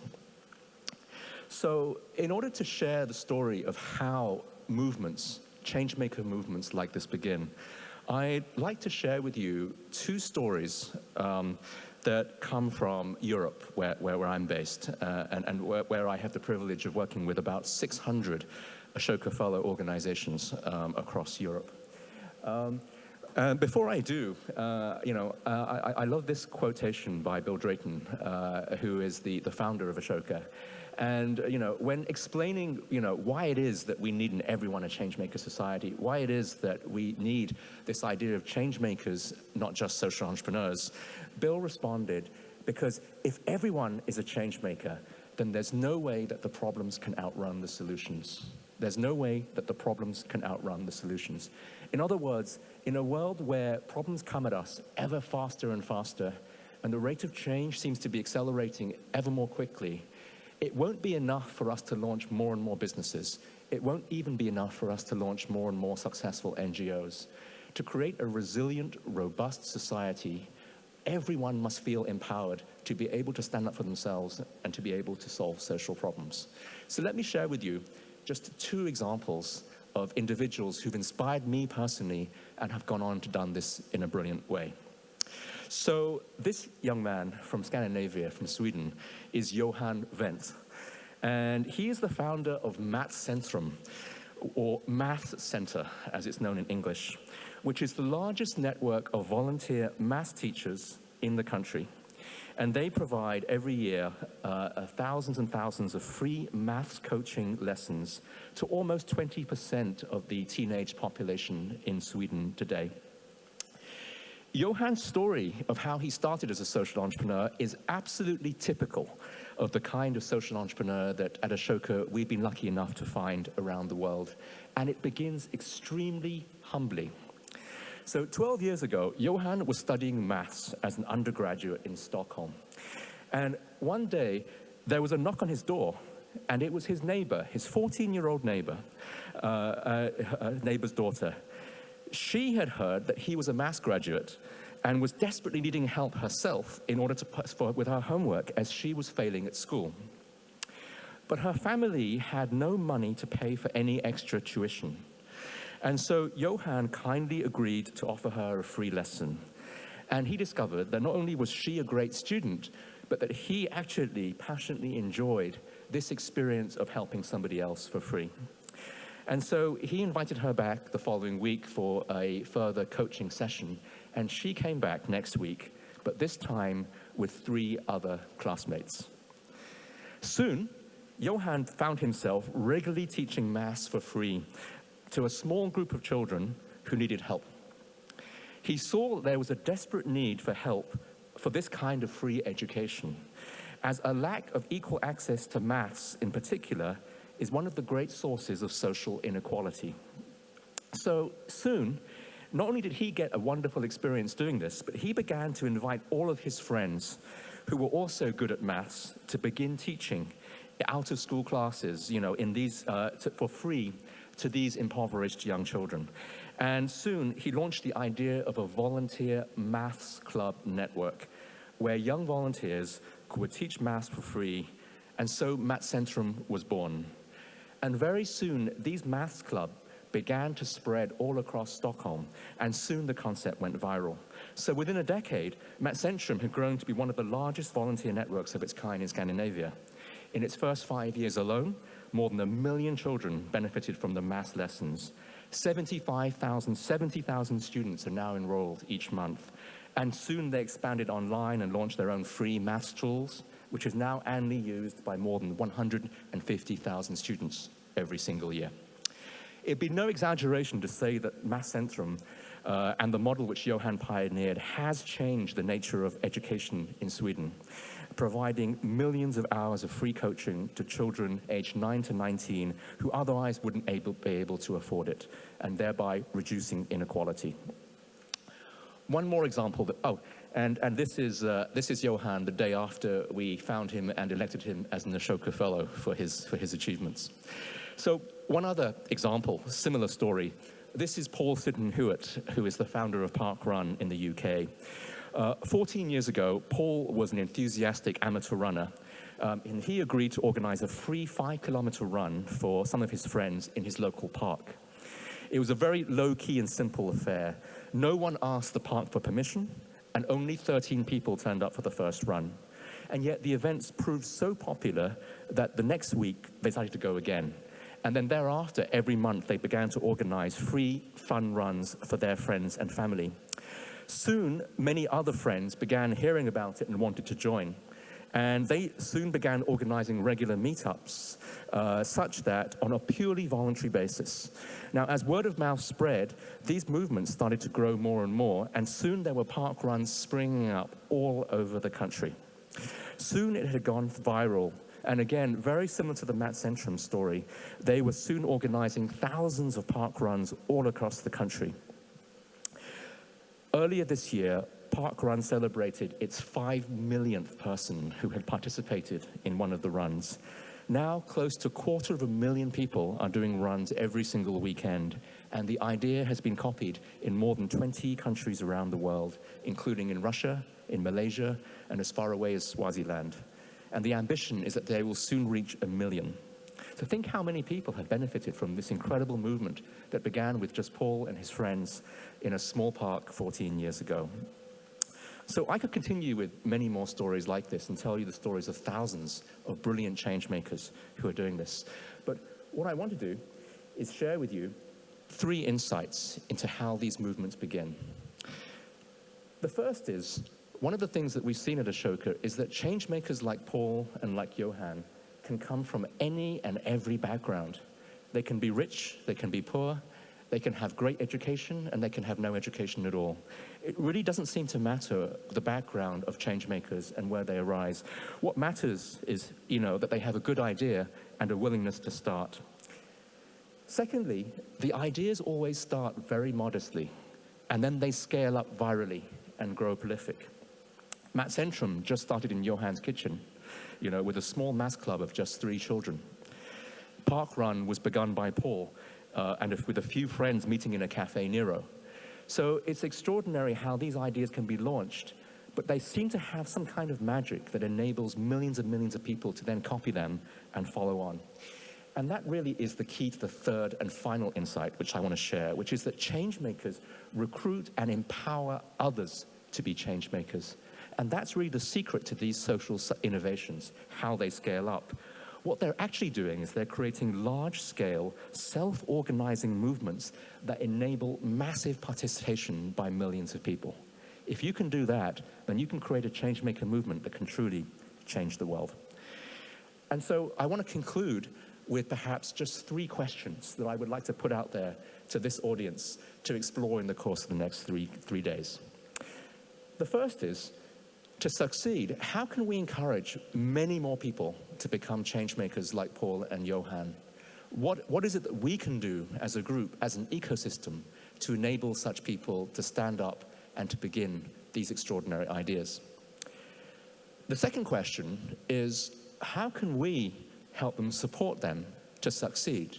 What is needed in order for people with these brilliant ideas to be able to become mass movements and really change the world? And finally, how can we fund these Changemaker projects? Because I think that's the challenge that all of us is really facing, right? Sometimes it's a business, but very often it's not. What is the right funding model for these organizations? And then finally, I want to conclude just by saying that Ashoka, my own organization, is really keen to be part of this story. As I mentioned, we've now been around the world for 40 years looking for changemakers, and we found over 3,000 around the world in 90 countries. I'm truly honored to be able to share with you today that Ashoka is coming to Hong Kong in order to bring our model of social innovation here and to work with all of you as partners today as well. And we're really proud from next year to be able to say that we'll be launching an office in order to be able to share the Changemaker movement with all the brilliant changemakers who are in this room and around and coming for the next 3 days. And I'm also very proud to be able to share that we are now ready to announce our first 2 Ashoka Fellows here in Hong Kong, whom we've just elected. And so I'm proud to share with you, our first is Mr. Scott Stiles, who is the founder of the Fair Employment Agency, who is working with domestic migrant workers and helping them to overcome the problems of over-indebtedness and solving that problem. And also Mr. David Young, who is the founder of the famous Green Monday movement, which is fighting climate change by helping Hong Kong people and people all across East Asia get access to ways in order to be able to reduce their consumption of meat through plant-based projects. And I'm hoping that we will have, these are just the first of many, many more in Hong Kong and across China that we will be able to find. So this is really an incredible moment to be a social entrepreneur in Hong Kong. Thank you so much for the opportunity to be part of this story. Thank you to the organizing committees and to all of you for helping build this. And at Ashoka, we're proud to stand with you and to be part of this as well. Thank you so much. Thank you very much, Mark. Now you may please be seated on a lovely little white sofa seat just for you and have a sip of water. For all our guests here today, just to let you know, we actually have some water prepared for you near the entrance of the hall, and we have reusable cups, so we're socially, environmentally friendly today. And with that, at the same time, if you do have any questions though, as I said earlier on, you can pose them by simply sending them up to our online system. And you can send your questions in and we will answer them later on this afternoon. Now with that, today we have invited Professor Alex Nicholls, Professor of Social Entrepreneurship, Saïd Business School, University of Oxford. He is also the UK and editor for a Journal of Social Entrepreneurship. His research interests range across several key areas within social entrepreneurship and social innovation, including social and impact investment, the nexus of relationships between accounting, accountability, and governance, public and social policy context. You have too much, sir. And fair trade. Now, with me on stage is Professor Alex Nicholls, our key respondent today. The time is yours. Let us know what you think. Thank you very much. Well, good afternoon, everybody, or as my body clock is saying, let's have breakfast together. I got in last night at 6 o'clock. So first of all, I'd like to say thank you to all the organizers of this amazing event, Rebecca and Susan and others. I mean, this is really important, and thank you to you all for being here. You're important too. I mean, we face, as you all know, the most intractable, difficult and growing problems globally, and indeed many of those are reflected here in Hong Kong. And as we've heard already from the amazing examples we've had, social entrepreneurship offers a really important opportunity to address some of those difficult problems. So everybody in the room who's a change maker or wants to be a change maker, you're going to be key to help us save the world. So thank you for being here. You may ask yourself, why would Oxford University be interested in social entrepreneurship? I mean, Oxford's somewhere you probably associate more with Harry Potter than Tesla, but you'd be wrong. We are innovative for a 1,000-year-old university. And the truth is that we had a visionary dean, Anthony Hopwood, and a visionary funder, Jeff Skoll, co-founder of eBay, who came together, in fact, with me in 2003 to set up something called the Scholl Centre, which was designed to study social entrepreneurship in Oxford. And we were very excited to begin, and at that point, aside from Ashoka, very few of us really knew what this thing was.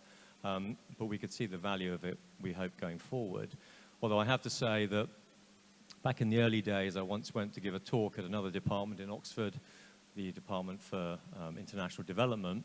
I was giving a speech there, and the head of the department introduced me. He'd seen my bio, said Alex Nicholls, first employee of the Scholl Centre.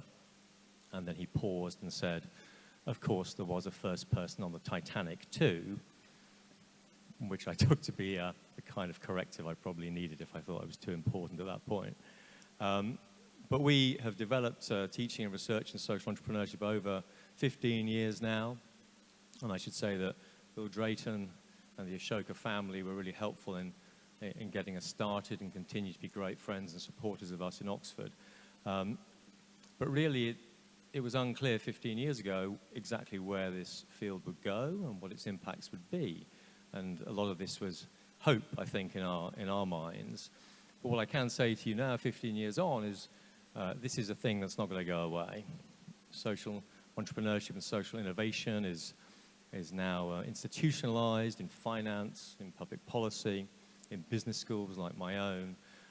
And any doubts about the longevity of this idea and the amazing people and organizations within it, I think that's gone. And if you look at The Economist magazine, almost every week, it has some kind of commentary around social innovation, social entrepreneurship, impact investing, and so on. And in fact, our teaching programs have developed out of our research.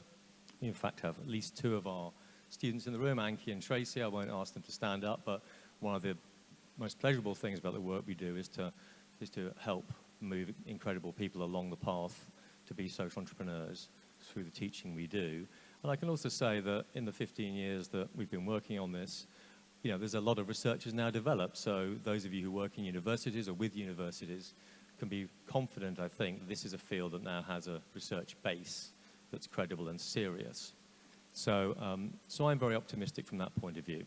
And I'm certainly happy or happier to be here than in Brexit-torn Britain. It's a great relief to be here and away from that kind of madness. So my job is just to make a few quick responses to Mark's wonderful speech. And I should acknowledge again Ashoka's incredible work in this area as an absolute pioneer, and Bill Drayton's part in that, but also Mark too, who I first met at least 10 years ago, I think, possibly when he was at Venturesome or CAF in the UK. And Mark has also played an incredible role in moving this stuff forward in Britain and beyond. So just a few quick responses then. So Mark is quite right, I think, and this will be based, I think, on my view of the world, but also from the research and teaching we do. So behind this stuff is not just my imagination, I hope. The first is to say that the idea that social enterprise and social innovation are different things, but related, goes back a long way to my good friend, who sadly isn't with us anymore, Greg Deese, very early on, one of the pioneering pieces of writing on social entrepreneurship, made this distinction even then between social enterprises, which, if you will, are the businesses for social purpose, and social innovation, which wouldn't have to be a business at all. And I think we can go further than that and say that social enterprises can often have pretty quick and short-term impact. If you can set up a viable business around a social problem, then you can have impact as soon as you can trade. And you're harnessing the market, so all the value of market in terms of driving innovation, competition, and of course, if you're profitable, access to finance, are advantages of social enterprises. Excuse me. Well, social innovation, I think, is more about long-term change and often works in non-market areas, so areas we might associate with public policy or charity or whatever. Although I think we have to be careful about these distinctions. And often they operate in areas of public policy failure, some of the things Mark was talking about, where the welfare agenda is missing out in supporting key groups and key needs. Now, there will be overlap, of course, between the two. There's no reason why social enterprises can't also be looking for long-term change. But this goes right back. So that distinction that Mark was talking about has always been understood, I think, but may be lost in some ways with our increasing excitement about the idea of investing in this stuff. The kind of impact investing agenda, which has become so popular, I think has distracted us maybe from the non-market activity in this area. You know, how to scale? Well, to come back to what I was saying a moment ago, I mean, you can scale via markets. And the example of microfinance and Mohammed Yunus's famous giving out $25 of his own money to a group of poor women in Bangladesh to see if they would actually repay, and of course they did. You know, based on that tiny piece of personal philanthropy, really, you get a multi-million, billion-dollar business now of microfinance around the world that trades in markets that's owned by all the big investment banks in different forms, all growing out of Yunus and Grameen Bank. And then things like fair trade too, a market-driven model to improve the returns to poor producers around the world. You know, these have grown by growing in the market and have been very successful because of that. But you also have to think about how you can grow through non-markets. I've got a countdown here, so I now can't see my slides. So I have to peer at them over here. And here I think you can focus on scaling impact, but not organizational size or revenues. This is an important distinction, I think. We get kind of hung up on the idea we have to grow the organization, endlessly scale it, more people involved, and so forth. Actually, I think we can focus on, can we have more impact with our existing size of organization? Can we do a better job with the populations that we currently work with? Or can we, and it was mentioned earlier, I think, by Paula, can we look to create a model that other people can copy or follow? We don't have to get bigger ourselves necessarily, particularly if we can't access finance easily because we're non-market. And of course, you can get hybrids that blend the two. So non-market innovation, I think, in this second category can be done through all these kind of well-understood and well-established methods, through social networks, building communities of practice, looking at cooperative or mutual ownership that brings producers and customers together, building social movements, thinking about how we bring about change in terms of policy or politics, and using internet platforms or technology to bring people together in different ways. And there may be others, but these are some well-evidenced examples. So as I said, social innovation then is about systems change. That means it's often about power and or politics. So that's second category we're looking at. So if we think of the big changes over time, civil rights, universal suffrage, we could produce a bigger list. They've all at some level engaged with politics and power. And we've been particularly interested in this in a project we have been doing for the European Union called CRESI. It's a short version of a much longer title. And what I would share with you from that project about our work on social innovation and social change is something called the social grid. Now, you probably can't read this easily, but let me just parse it out for you briefly. You know, what we have found when we think about systemic change and social innovation in this sort of big scale form is that there are three things you have to look at. I'm not sure if you can read these easily. Those are those three kind of square oblongs there. So institutions, by which we mean the rules of the game, how people think society is organized. Social movements, how people come together to create action, to work in markets, to work in non-markets, in cognitive frames. And this means the way society frames or views key issues. And what we found is that taken together, and this is borrowed from a friend of mine and a great economic sociologist called Jens Beckert. This is borrowed from him, I should acknowledge that, is that these three elements together, networks, the frames by which we understand society and the rules that are imposed upon us together create a set of constraints, if you will, on action. And therefore, if we want systemic change, we have to address some or all of these questions. Build new relationships and networks, change the way people see issues, change the rules of the game in institutions. And I think these are what, not in such highfalutin academic terms, but in practical terms, the changemakers do all the time. You know, they form new coalitions, they try to create new ways of seeing the world, or they take on vested interests and rules of the game that constrain the flourishing of marginalized people. So we can take that across, I think. And finally, I have 1 minute, 20 seconds. Just to address a couple of the questions that Mark put up at the end, just briefly. So, how do we create more support for social entrepreneurs, change makers, social innovation? Well, I think policy remains really important, and if we look at the UK government, I'm sorry to be so parochial, but it's true to say that in terms of policy innovation, the UK really has led the world in supporting social entrepreneurship. The words, so letters you can see here look very unhelpful, but KICs are community interest companies. That's a special legal form for these organizations. CITRA is a tax relief, social investment tax relief. The UK government has offered on investment in these organizations, and the payment by results or social impact bond revolution started in Britain, for better or worse. Education is another point. I think universities and schools have a real role to play, and I know Ashoka has been very active in encouraging change makers in schools, reaching people young. I should give a call out also for the BRICS project, which is something I'm supporting here. It's a research coalition of Hong Kong universities to look at social innovation. And I think we can build institutions together by these kind of events, talking to the media, to create new discourses and new ways of narrating problems and possible opportunities. Last slide. Funding was the second question. Just 2 or 3 things quickly to say here. We have to get away from an obsession with market funding. And we have to get away from an obsession with thinking other sorts of funding are somehow wrong or inferior to market funding. And what we do when we teach investing in social entrepreneurship is to think of a spectrum of finance that goes from grants, which we would call 100% loss capital. You expect not to get it back, right up to SRI, socially responsible investing capital that might be looking for a market return. And in between those two extremes, the market rate return and the minus 100%, there is now capital across that whole spectrum. And so when we think about funding in this space, we have to think about that spectrum.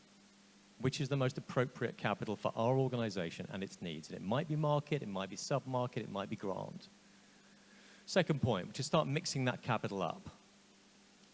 So let's think if we can blend an investment opportunity that takes some grants, some impact investing, some mainstream private capital, and blends them together in a deal or a fund. That's already happening. If it sounds absurd to you, I assure you, that's already happening. I could give you countless examples from around the world. We have to think about the life cycle of organizations. Organizations need different capital at different stages of growth. Free money when they start up, maybe discretionary capital as they grow, and then maybe market capital later if they're a profitable organization. And finally, and most important of all, if we want to raise any kind of funding, we have to demonstrate impact. It's no good saying to people, give me some money. You have to be able to show and demonstrate your impact, and that's why impact measurement and management is critical in this sector. We've had too many examples of people saying they're doing good work without ever being able to prove it. I wouldn't say that's true of Ashoka, of course, but elsewhere that's true.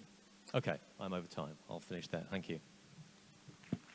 Thank you very much, Professor Nicholls. Please be seated, because up next we will have a panel discussion on how empowering everyone can create a happier society. For that, let's invite our moderator, Ms. Ada Wong, JP, Deputy Chair of the Organizing Committee, Social Enterprise Summit, to join us for this session. Thank you, Vivek. There we go, the lovely seat just for you. Enjoy. Yes, but I want to stand up and I want you to take out your phones and enter into slido.com, because I really want you to participate. You've been sitting there for 2 hours, and I want you to write down the questions you want to ask these two gentlemen on the stage. Now, if you see, you go into slido.com and you do a hashtag SCS, type your question, and for those of you who do not want to type questions, you can give a like to the questions posed, and the questions that got the most likes will appear at the top. So I will probably read out the most popular questions and see whether the speakers can answer. All right. Now, before I start with Mark and Alex, I saw David Young somewhere sitting at the back, And I want David to stand up and be recognized, and we need to congratulate him. He's our first Ashoka Fellow in Hong Kong. Yeah, well, David, where are you? Congratulations. Really proud of you. And I think that there's no better place to make this announcement, Mark. Now, this session is about everybody is a change maker. We have some of those in Hong Kong. But I also find that some people are more selfish. You gave the very good example of Johan Wendt in Sweden. Now, I immediately thought about that movie that the Hong Kong Council of Social Service did about SEN students, so students with special needs. And there were a couple of very good students from elite schools. They wouldn't want to spend time with the SEN students, let alone teaching them math, and for nothing. So I want to start with this question. Even before we encourage people to be change makers, we need to find them. So how do we find them? Where do they hide? How are they raised? Could schools, could education do the job? Could university, Alex, do the job? Or is it too late when they get to university? I also see that a lot of the work is very selfless, very publicly minded, very empathetic, compassionate. How do we get these people, Mark? Thank you, Ada. It's a fantastic question, and one that Ashoka has been wrestling with for a long time, right? Because, our goal is to find these people wherever they are in the world. And normally, when they're doing whatever they're doing, they may not even know they're a social entrepreneur. So, we may be out in remote rural Rwanda, and there is a farmer who's developed an incredible way for, doing crops, or a teacher who's just teaching in a much better way than before. And they will be doing what they're doing. They'll be launching their innovation, but they won't know they're a social entrepreneur. They won't this phrase, change maker or social entrepreneur, won't be there. So there's definitely a challenge around finding such people.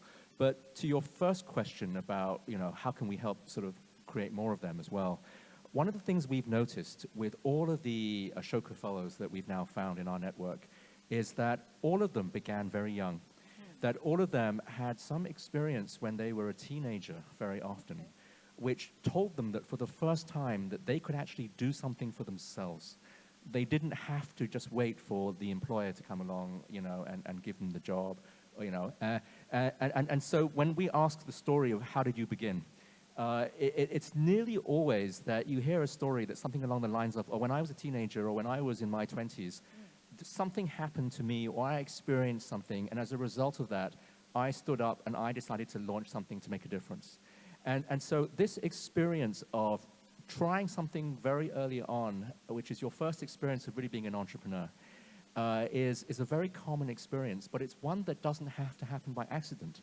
One of the things that we can do is we can make sure that in education that every young person has the opportunity to learn to take initiative for themselves. And so one of the things that Ashoka's been doing in the last 5 years has been not just finding social entrepreneurs, but we're finding incredible schools, which we call Changemaker schools, which are actually doing this explicitly in their curriculum. They're designing it. Are they universities or high schools? These are high schools as well as universities. So, and there are extraordinary schools around the world that say that as part of the experience of being a young person in that school, that person will go and launch a social project, or they will launch a community project. And it's a transformative experience for these young people. Once they've done it and they know they can do it, then this becomes so much easier. And it's not that you're born with this. This is something which can be acquired, right? So it's a mindset shift as well. And so that's something which we're very keen to encourage. Great, thank you. Alex? Well, just briefly, university isn't too late, no. I'm glad to hear that. And to some degree, and I'm not suggesting we should be at all complacent, the world is answering your question for us. And what do I mean by that? I mean that now in Oxford, in our MBA program, MBA program, remember, not social anything, we have just over 1/3 of all our MBAs actively engaging with social entrepreneurship and impact investing through their programs, through the co-curricular work, through their own projects. 10 years ago, that was 30 students. So there's a clear growth. I mean, another data point. We launched, and this is not a marketing plea, we launched 3 executive education programs in this space over 5 years ago. 2 of them remain the most oversubscribed programs the University of Oxford's Business School offers in anything. Leadership, organization studies, strategy, impact investing is number 1. The demand is enormous. And also a third data point, I was speaking to the head of Credit Suisse, private bank, and asking her why she's the head of impact investment, at Credit Suisse, asking her why they were doing this work, and she said, it's the children. And I said, what do you mean by that? She said, all the high net worth parents that for whom we do investing hear from their children every single day, Dad, when I get the money, I'm going to put it into impact. And the parents are so terrified, they're doing the investing now. So the truth is, the biggest exchange of wealth in human history will happen to the millennial generation in the next 30 to 40 years. More than 70% of those say they care about impact. Thank you. Now, I've got a couple of questions, and the question with 19 likes goes like this. How to earn a living whilst being a change maker when starting small and for free like Matt Centrum? Mark, a quick answer. I think it's you get funding from organizations like the Jockey From Club. Ashoka. From Ashoka, right? And others. No, look, it is a real challenge, right, to how to do this. And, you have to make a living whilst you're doing these things. Let's remember, however, that even in the purely commercial world, when you're launching a startup, there is this kind of understanding that the early years were very tough and that you have to go through a kind of bootstrap phase where you're proving your idea.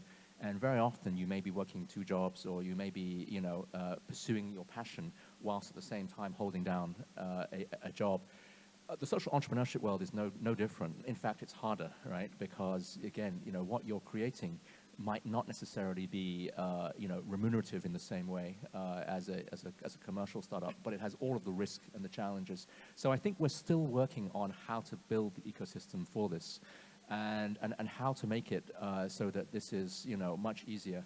I think one of the starting points is to at least recognize change makers, so that these people aren't seen as just crazy when they're launching their model. And if there's recognition, I think that more funding will flow from philanthropy and also maybe from government and others who recognize that this is a nascent sector in itself that can be encouraged and supported. And if that's the case, then this will become a much more sort of prolific area. Yes, I think in particular in Asia, young people don't really want to go beyond their normal career paths, too much opportunity cost. So we really have to think of more incentives. Now, probably, let's go to the next question. Maybe Alex can answer that. Why do social enterprises most often fail? Now, I guess that's not really fair to social enterprises because all sort of entrepreneurial ventures can fail, right? So, but are social enterprises more prone to failure? I think actually the question is it's a different question. The question should be, why do so few fail? It's actually quite striking that when you look at social enterprise sustainability compared with enterprise sustainability, whereas you probably all know the majority of commercial startups fail not even the majority, like 90% fail within 3 years. It's nothing like that in social enterprises. It's not even 10% on average fail. So actually, it's interesting they don't fail as often as ordinary enterprises. But if they do, it'll be either because they've got the business model wrong or they've got the impact model wrong. So the opposite question would be, what's the most important factor that you think social enterprises could succeed? To help them succeed?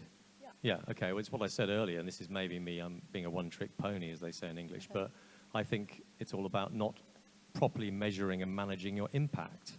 If you set yourself up as an impact change maker or a social enterprise or social entrepreneur, then you are duty-bound to demonstrate that your social or your impact is actually happening. That's important for people looking at you outside, like funders, but it's also important for your own ability to manage your organization. If you don't know whether you're having impact or not and can't act on that, how can you be effective? So that's the crucial part of the DNA, capturing that impact. Right. I saw that a new question popped up. You can see the screen there. I am rather dumb. How can I still start a good social enterprise? I don't think that has got anything with being dumb or not dumb. Mark, would you like to take that one?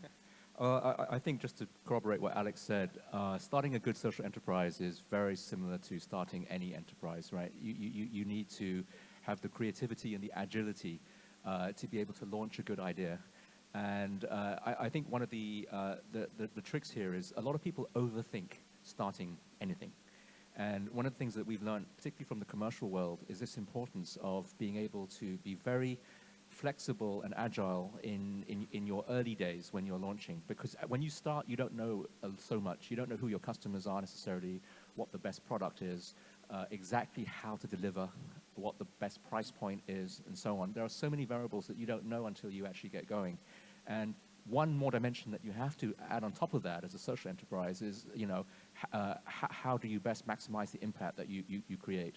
So you must be very, very clear about what your social goal is. But the how-tos and how to achieve that, you must be incredibly flexible and creative. And so it's the ability to combine those two things, clarity on your target, on your impact, but flexibility and creativity on your how-to, which I think is the mark of a great social entrepreneur. I totally agree, and I think to rephrase perhaps a little bit what Mark just said, it's about knowing the problem, and knowing often the community that you want to work with, and the more embedded you are in the problem and the community, I think the more likely you are to succeed. We can see the history of international development of people with Harvard and probably Oxford degrees going into places about which they know nothing, with huge amounts of international development aid and doing almost nothing to change the problem because they don't know the community. Right. Let's tackle this one last question because we have one more minute. Many social enterprises in Hong Kong highly depends on funders who are a little bit conventional. How can we encourage funders to be change makers as well? I think that's a great question. Mark. Well, as a social investor, I can testify that in the last few years, there has been a sea change in the way in which funders are thinking about impact investment. The number of ideas and creativity that's grown. Alex mentioned the social impact bond and many other types of new instruments that are being created.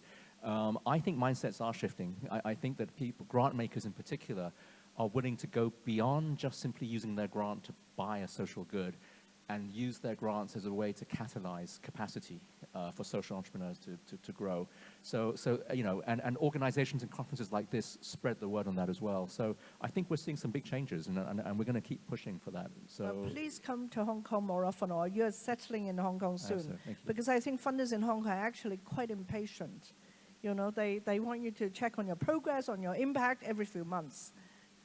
Can I say one quick thing? I know we're out of time, but so I agree entirely about the flexibility of grants, but I think we need to remember that, to me, the first place we should go for something closer to market rate investing are the endowments of foundations. It's kind of ridiculous to expect the mainstream banks to invest ahead of a foundation who has a social perspective upon everything. So I think what we're seeing, and we could talk about the RS group here as an example, when we're seeing real innovation here, it's in foundations using their grants and some of their invested capital for social impact. And I think that's where we need to go first. Yes. Okay, with that, could we have a big round of applause to thank the two gentlemen. Thank you to Mark Cheng and Professor Alex Nicholls. Thank you very much for the fantastic discussion. Now I would like to invite Ms. Ada Wong to present a souvenir to Mr. Mark Cheng and also Professor Alex Nicholls. And of course, let's get photos together, obviously. This again is that board game that we talked about earlier on. Let's get a photo first of the two of you first. Okay, let's do the group photo first. Right in front over here.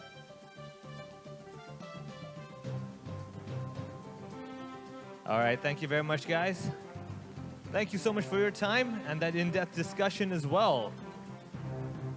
Now, before we invite our next guest to come on stage, let me briefly introduce the events that will follow on this afternoon. Now, following the grand opening keynote speeches, Mark and Paula will each be leading a thematic session to be conducted concurrently to cover more in-depth and practical strategies. The thematic session A, Sustainability and the Challenges in this Region, will take place at Hall 5G, while the thematic session B, Investing in Happiness, How to Tell Your Impact Story to Social Investors, will take place in meeting room S421. So make sure you know where you want to go. That's Hall 5G for session A and meeting room S421 for session B. And now, we're going to clear up the stage a little bit because I would like to invite our next guest. It's Miss Almond Wong, a familiar face in numerous fashion shows, magazine editorials, and commercials since the 90s. Almond has been widely recognized for introducing hot yoga to the city and promoting yoga's numerous benefits to the public. She will lead our delegates at the Social Enterprise Summit to move along the theme of innovating for a happier society in a very unconventional conference setting. This is to, of course, revive all of us after we've been sitting for so long. Let's get the blood flowing again. So for this, I'd like to invite, of course, our guest, Miss Almond Wong, to join me on stage.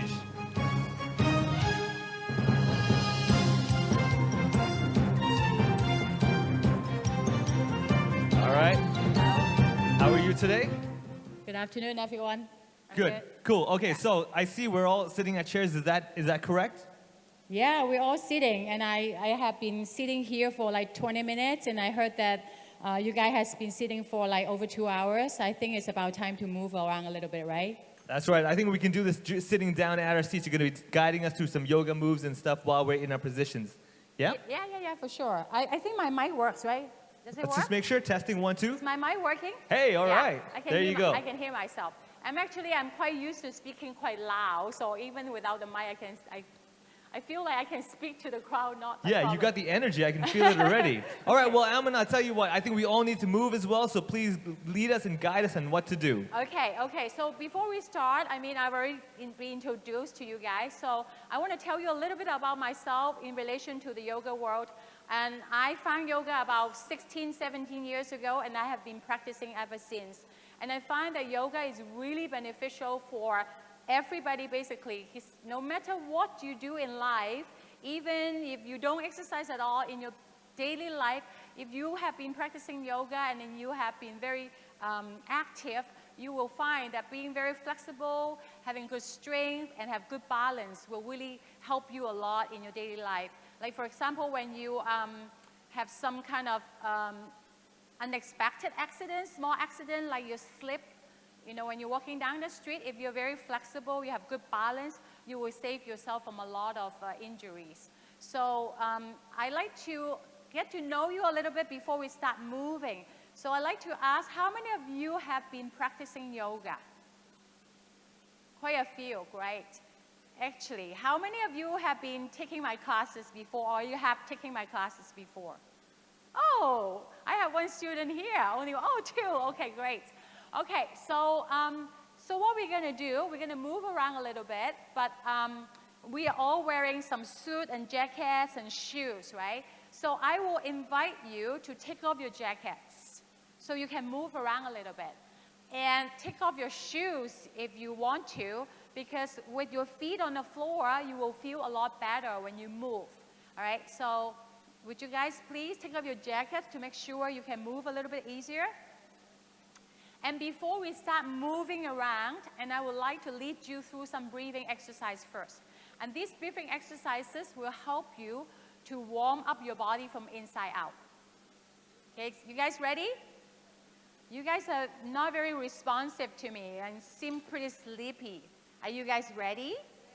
All right.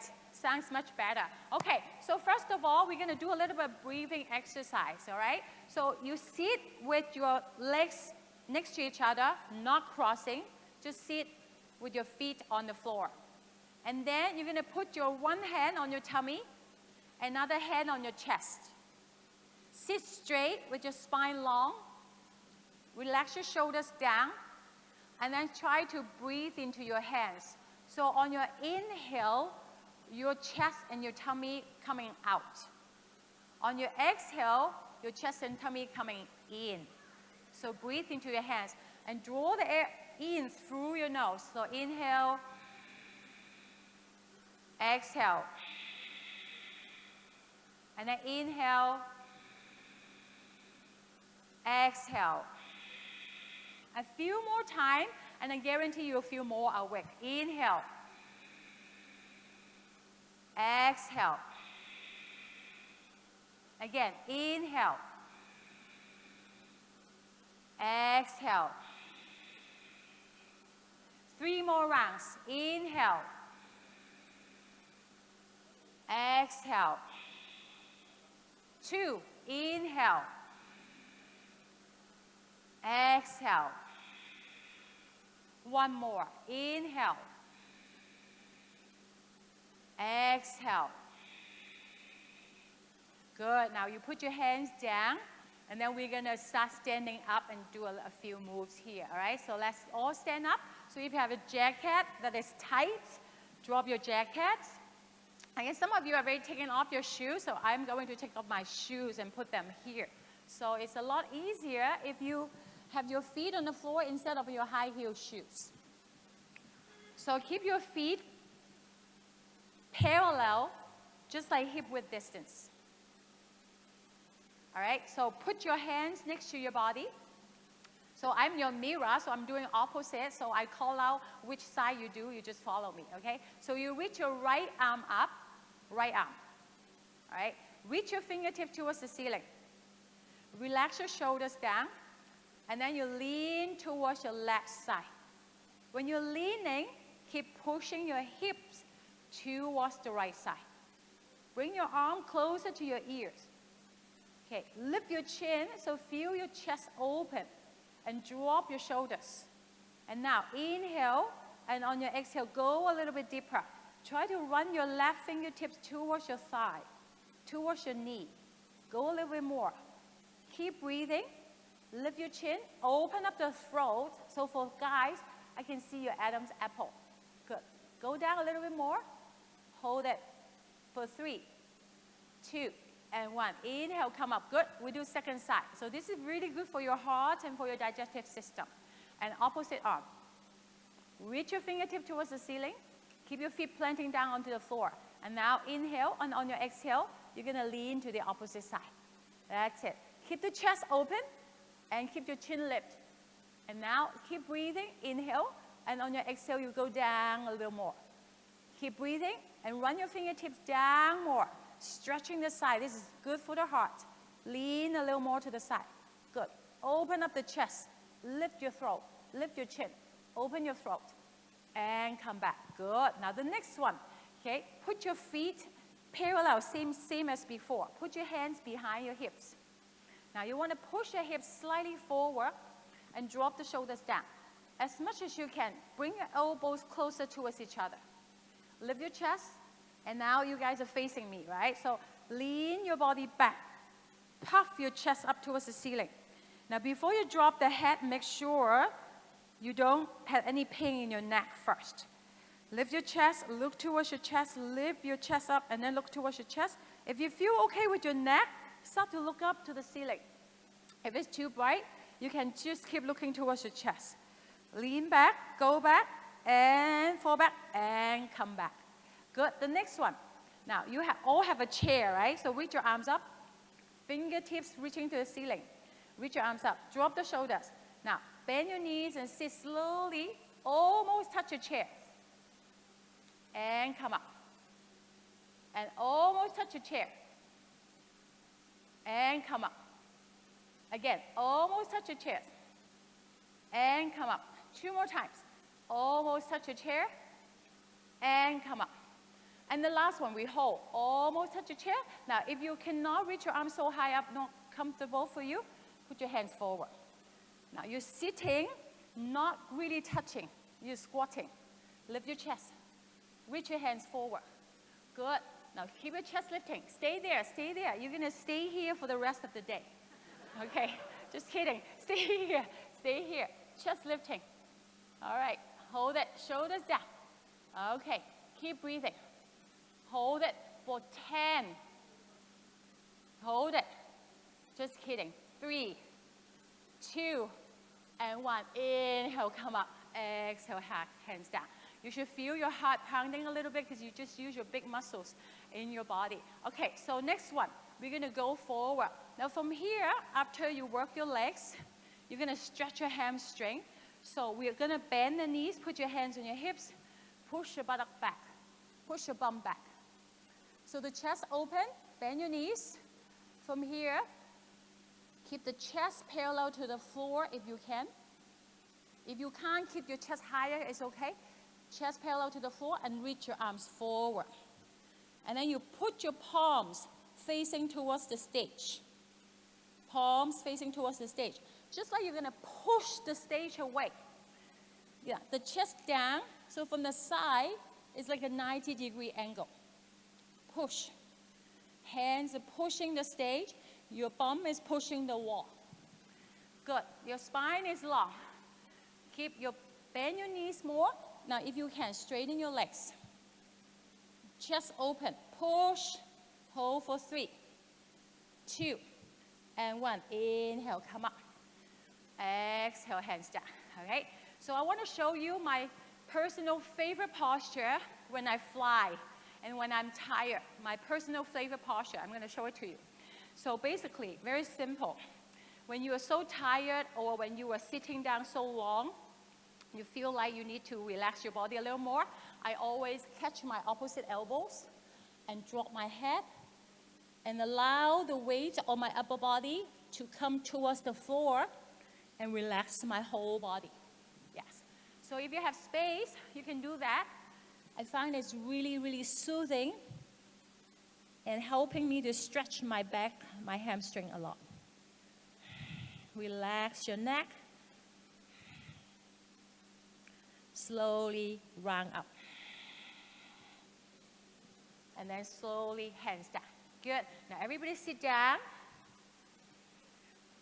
And then we are closing the practice. We have about 50 seconds, so I'd like you to close your eyes. Your thumbs touching your thumbs like this. Put it on your thighs. Close your eyes. And feel your breath. The difference between now and when you started to breathe. Feel your body. Close your eyes. And breathe the same way we did when we started. Very soft face. Focus on your breathing so your brain is resting a little bit, not thinking of anything else. Just focus on your breathing. Just 10 more seconds.